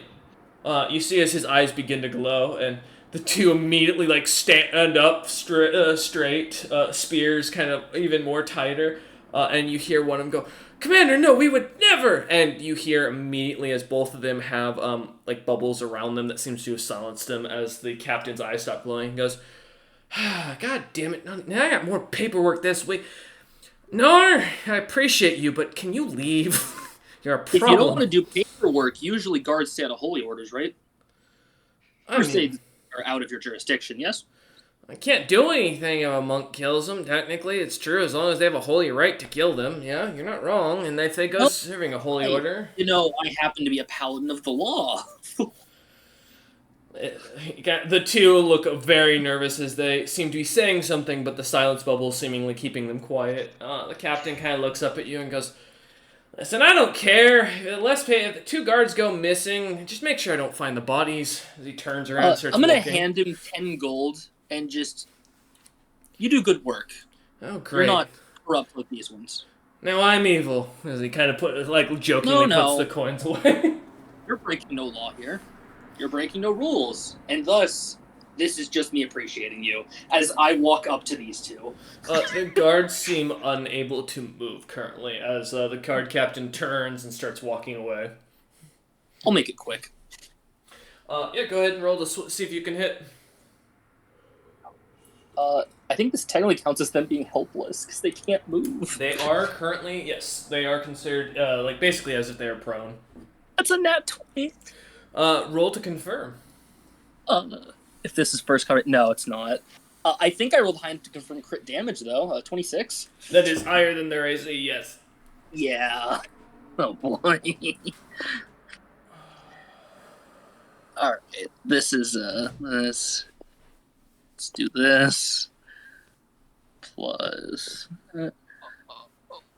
46 damage straight to the necks. As you cleanly cut through, there isn't a Scoop the scream, there isn't a sound. The blood splattering out only seems to make a sound as it hits the ground, not as it comes from the creature's necks, as the two heads go flying, kind of landing about 5 feet behind them, coming to a wet splat. No one seems to turn or even notice as the two bodies drop to the ground.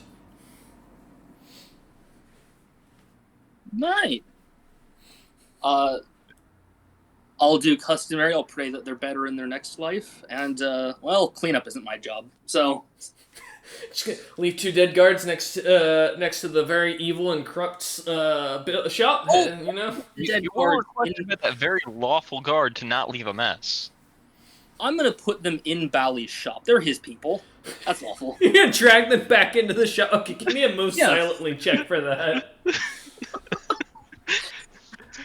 They're his. He should bury them, right? You gonna leave any other calling card of the curiosity here? No. Heads that's on a pike. Okay, just the bodies in there. 14. Not the best. 14. Alright, I'm gonna roll a listen check just for that for Bolly. I mean, to be fair, even if he hears it, I run so fast as a troll, he's not gonna catch me. Alright, as you kind of drag the bodies in and then kind of set the heads on one of the tables, turning around, and walking out, no one seems to kind of come back, noticing you as you head out the back of the door, closing it behind you, relocking it up with the key that was left in the back of the door by a little scarf when he was running out, and kind of pick up the key and walk away. As you yeah. I'm just tossing the key up and as I walk, like just whistling, having a good time. Yeah. I did good. As you head out of the city and towards the heading towards the captain or the door the gate, the captain seems to have already kept the doors open, letting Little Scarf in his. As you hear new mercenary recruits go free, as the group kind of heads off, the guard captain seeing you walking over, just kind of sighs, shakes his head, and goes, "Please don't come back." Oh, fair. Kind of sighs and as you walk by and go, kind of watching you as he turns back. Guards already heading towards the commotion that's going on at Bali's shop as you hear screams coming from the distance. Guard captain just sighs again. You hear something about paperwork as he turns, the gates closing behind you as he walks back into the city. As you two return back to the ship with the the Snowbeards in tow, you hear them introduce themselves as the Frosthammer clan. What you find out and what you hear exactly. Let me pull it up for my notes. Hey, out of game, Cameron. Look what I did. Family? I did it. No, you're getting a raise. Yes. Oh God, what? I have questions now. Let me see if I can actually find it because I can't read today. So there we go. All right. As they begin to introduce themselves, kind of one after another, about half of them seem to be Frosthammer, and I did misspeak. The other half seem to be Frostfang.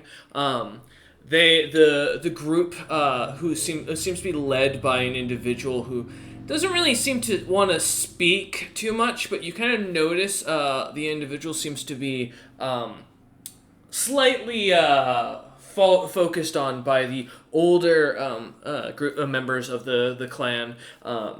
This individual seems to be about James's age, maybe a little bit younger. Their beard is very clean cut. However, their eyes are, instead of being a bright blue, seem to be brownish, and they seem to be slightly taller than the other snowbeards. Oh, shit! Out of game, I know this. Do I Uh, know about that clan? Give me As a, let's say, a knowledge history check or knowledge nobility.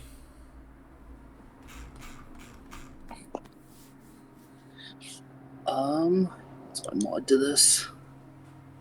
The +4. You know, it could be worse. 14. 14. There is many a rumors amongst the mercenary companies and such that there are groups or members of the House of Stronghelm that are noted for going around and joining up. There's so many bastards and expanded kin of the family that are slightly larger and therefore a lot more ostracized in their home territories that they tend to go out. You're pretty familiar with a few of them. Most of the members you've met of the Stronghelm clan have been out and about have been individuals more that did monster hunting and such like that. Huh. Okay. Nar will nod as I'll make sure they all get set up. I guess to the ship, we figure out where to put them All because I right. don't think they stay in the city. As you kind of get back to the ship, heading aboard or up on the deck, you see as they seem to immediately flock to the food as Grandpa kind of sets out, excited to have a bunch of people kind of eating at his table. He seems to almost lighten up for the first time since you've met him, Nar. You see as a glow comes back and almost a kind view seems to kind of go about the entirety of the crew, lightening the mood as food is being brought out, drinks are being brought out, and eventually one of the individual kid from the house of Stronghelm that you kind of catch on to looks over at you and looks over to James, kind of seeing James working about inside his forge. And nodding about and kind of seems to follow over towards James, kind of nodding towards you, Nar, to also follow after him. I'll follow. And as I get to James, I just go, James, I brought friends. I heard James would be working currently on what looks to be a plaque of sorts Mm-hmm. made out of some of the silver. You said you were looking for frost hammers, right? I said that was one of my two clans, yes. Well, there's like 25 of them in the kitchen. What? As James Yeah. sets the hammer down, But first, I think this one wants to talk to you. do I recognize this man? Looking him up and down, it's not hard to recognize his how strong Helm features the very obvious hill giant coloration to him. He looks to be maybe a quarter from what you'd gather, given he's not as big. He's only stands about 5 feet 8, roughly, but he seems to be built like a wall, basically like a small gorilla as far as width goes. As he looks at you, you don't recognize this individual specifically, as he seems to be, you'd guesstimate, probably a lesser member of the clan. Not someone of note, usually. James nodded him. Go ahead. He looks at you and goes, "My name is, Odger. No, not my grandfather's name, to be very specific. There's like 7 of us named Odger just in my brothers and sisters."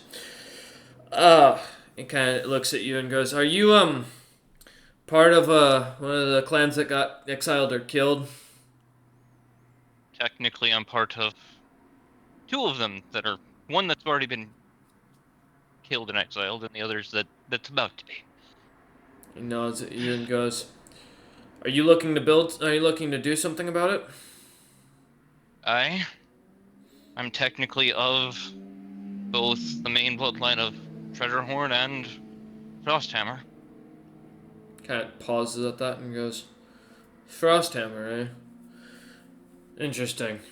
I've got a few of your members in my group. Ran into them when I was fleeing. There's Thank you some. for saving them. You call going into slavery, saving them. Made deal with one of our clans that were supposed to be loyal to us, and bastard Bali decided and his grandfather and all his kin can. They decide to lock us up in chains and take us. If you're going back there with an army, oh good. Hearing what Bali did. Well, James has no divinity left. There is a glow suddenly. He's angry. And one of his domains is war. Odger just kind of looks up at Nar. Don't do anything that'll make you regret. The law is already on it. I'll respect the law for now. Odger looks back at you and goes, If you want to do something about it, there's a Venkas I know. That Uthgarim fella spreads his seed more often than any other bastard I know, but the problem is he can't seem to plant any in his own wife. My bet is unfertile grounds, but it's none of my business near nor there. I know there's a few lessers that can be picked up. There's also a few other bastards and lesser clan members that would definitely looking for a new king to come into power. You're wanting to do something. I'd be willing to help you out with it. I can get you connections with it, but it does come at a cost. What's the cost? I want my family's clan and title. If we can succeed. If we don't, I'm dead anyways. James will smile. It's either that or establish a new clan. But You think they'll let us go? Our names are in their books. He looks up at Nar and goes, You've got one of the clan members traveling with you, so you probably know it as well as I. We snowbeards aren't exactly the type to let things go. A debt is a debt and it has to be paid. what I can do, though, to prevent you from being captured generally from going back, make you a subsidiary of the company that I'm currently running here, and give you your own ship so you can get information. I don't need a ship, but I'll take the protection if you're willing to take on the heat. They won't be able to touch you, and technically haven't claimed either name fully towards Uthgarim. Gives a smile and goes, So your whole thing is, sounds like you can't do anything against the laws, given what, this big fella here just said. If I do, if you didn't see what he's done to someone who's broken the law, I don't think I could stand up to that for maybe more than 2 or 3 blows. He nods and goes, So evildoers and bad guys, we gotta punish them, right? Punishment, not taking their lives would be a courtesy that would let them become better men, but making sure they learn a lesson still counts. You know, there's a group of, dwarves, or snowbeards near here that are, not the greatest kind of snowbeards. Were they in a house that had a large basement? No, but they have an alcove nearby we could go and raid and kill. And there's 2 airships, maybe 3, that I know that are parked in it. We'll have to rebrand them, but... So the victor go with the spoils, technically. He nods and goes, I'll go back, I'll go see if I can get a map from one of the others and see if I can find any information out. Be safe, and for now, use a shorthand of your name, and you work for the Ironheart Merchant Company. I'm just going to the table to... He just kind of looks at you and goes, I'm not... Sorry. He Got a little nods. ahead of myself. Yeah. As he looks down at his very torn clothing, most of it's like shredded or too big I for him. pull out a spare set that I have, and hand it off to him. We'll handle getting you all clothed. Any bigger than you? Kind of looks at and It's takes the clothing and nods and goes, "I'll at make sure least this something is for somebody. I'll make sure this is taken to someone who's taken care of." And kind of turns and starts walking back over towards the table like a convict going into Gen Pop. Yep. As you kind of James kind of see Melvin peeking out of his room, looking down, listening in on the whole thing. Rollman kind of sitting off on to a table, or not sitting off. Sorry, rather bringing a table to the hallway and a couple of chairs with him. As he seems to be followed by Grandpa. Rollman sets the chairs down, the four stools down, kind of pushes the table in between them. As Grandpa kind of sets out some plates, and Rollman looks at you and goes, "So what's the plan? How long? What, we getting a vacation, you said?" As you see a little bit of an excitement in his eyes. Oh, we're going for a nice tropical place here shortly. Fucking hot and sweaty, and I'm glad I got this armor that's cool. Kind of sits down, looking to the rest of you to sit down for a moment. Goes, As James sits down, James looks at Grandpa and with a not the look of sadness that he's been holding, but the look of he's still of someone who's looking towards someone they admire, and goes, "Thank you for prepping food for everybody." he seems to get you, kind of nodding, and goes, "It's job of a cook." Okay, sets the plates down and turns, goes back to the rest of the people, laughing and joking, as he continues to kind of work about the tables. Rollman kind of turns to you again and goes, "So vacation? I heard you talking about it. We're gonna be relaxing, We'll be kicking taking some back." downtime first He nods for a and goes, bit. "How long?" As you see excitement in his face getting bigger. What day of the month is it? When's the month end? Oh, I can actually answer that Because question. I think that's technically how long the downtime is going to be. It's until a day before the month ends. Yeah, Yep. let me pull up my campaign and my calendar. We are on the 15th, and I can tell you, I believe there's 35 days in every month, roughly, on the world, because it was just a simpler way to do math for me. So that roughly leaves you at 20 days worth of downtime. With the Yeah, 20th day so- being us leaving. Yes. Yeah, So about we'll be leaving on the 20th day from now. Roland kind of looks at you and goes, "Well, in town, then I'd recommend we pick up a bunch of seeds because the planting is gonna be picking up. And that might be good to keep for storage. Never hurts to have anything extra." And I'll make sure that there's plenty of food kept in stock, looking at the large group now. Mm-hmm. And we may have another subsidiary dealt with in that time created. Nods and looks over at Nar and Melvin and goes, "Well, and I guess you heard the captain. You just got to join and you already get a vacation. Aren't you all lucky?" 20 days the to first- prepare and fully execute an attack on a criminal base. This really is a vacation.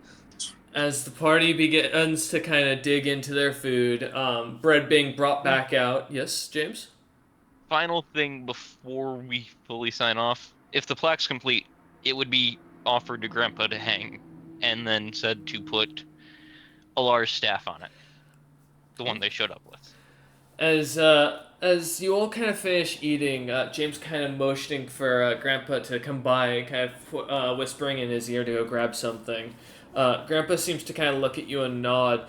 Coming back down, you watch as he brings the little plaque out that has a small statue of Alar in there. What looks to be combat gear, the full plate that looks to be slightly just reddish in color, carved in a goldish coloration, kind of standing on a platform behind it.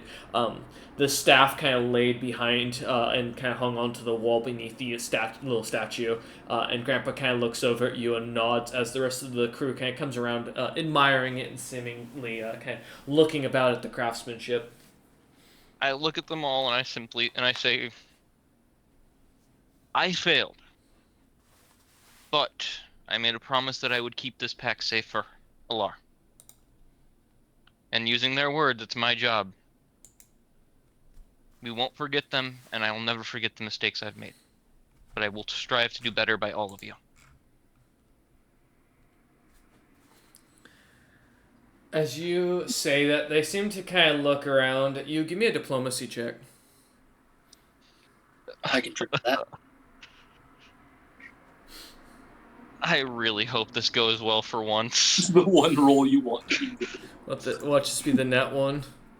Oh, don't say that. Wait, no. Someone quick counteract it while I'm typing this out. Come on. Oh! God. You try Royce, to give you this cursed speech. me.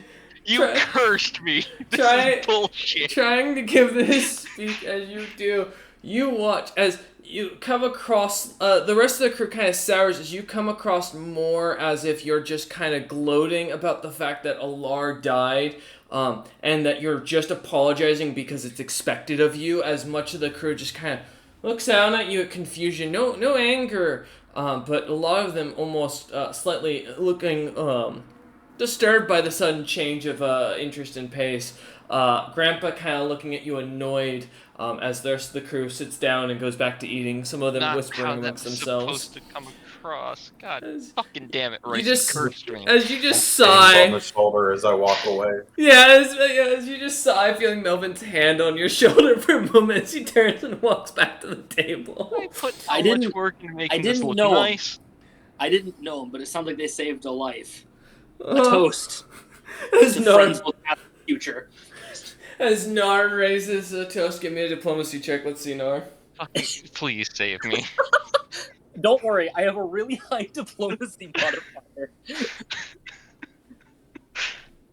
I have a plus 14. So don't worry. Teach me to be diplomatic. That's a 24.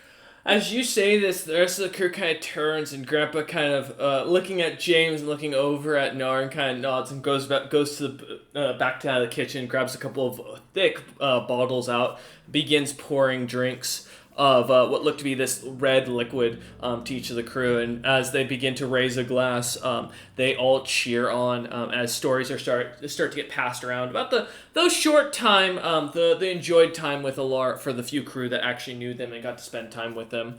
As you all kind of begin to watch as the night goes on, drinking heavily continues as many of the few crew that that are left begin to kind of bask in the memories and enjoy and bond over the night and the loss. We watch as the crew kind of slowly, one by one, heads off to bed. The cheer and excitement from the night kind of causing an almost a complete change in the crew. But as each of you begin to retire, we'll end things there for the night.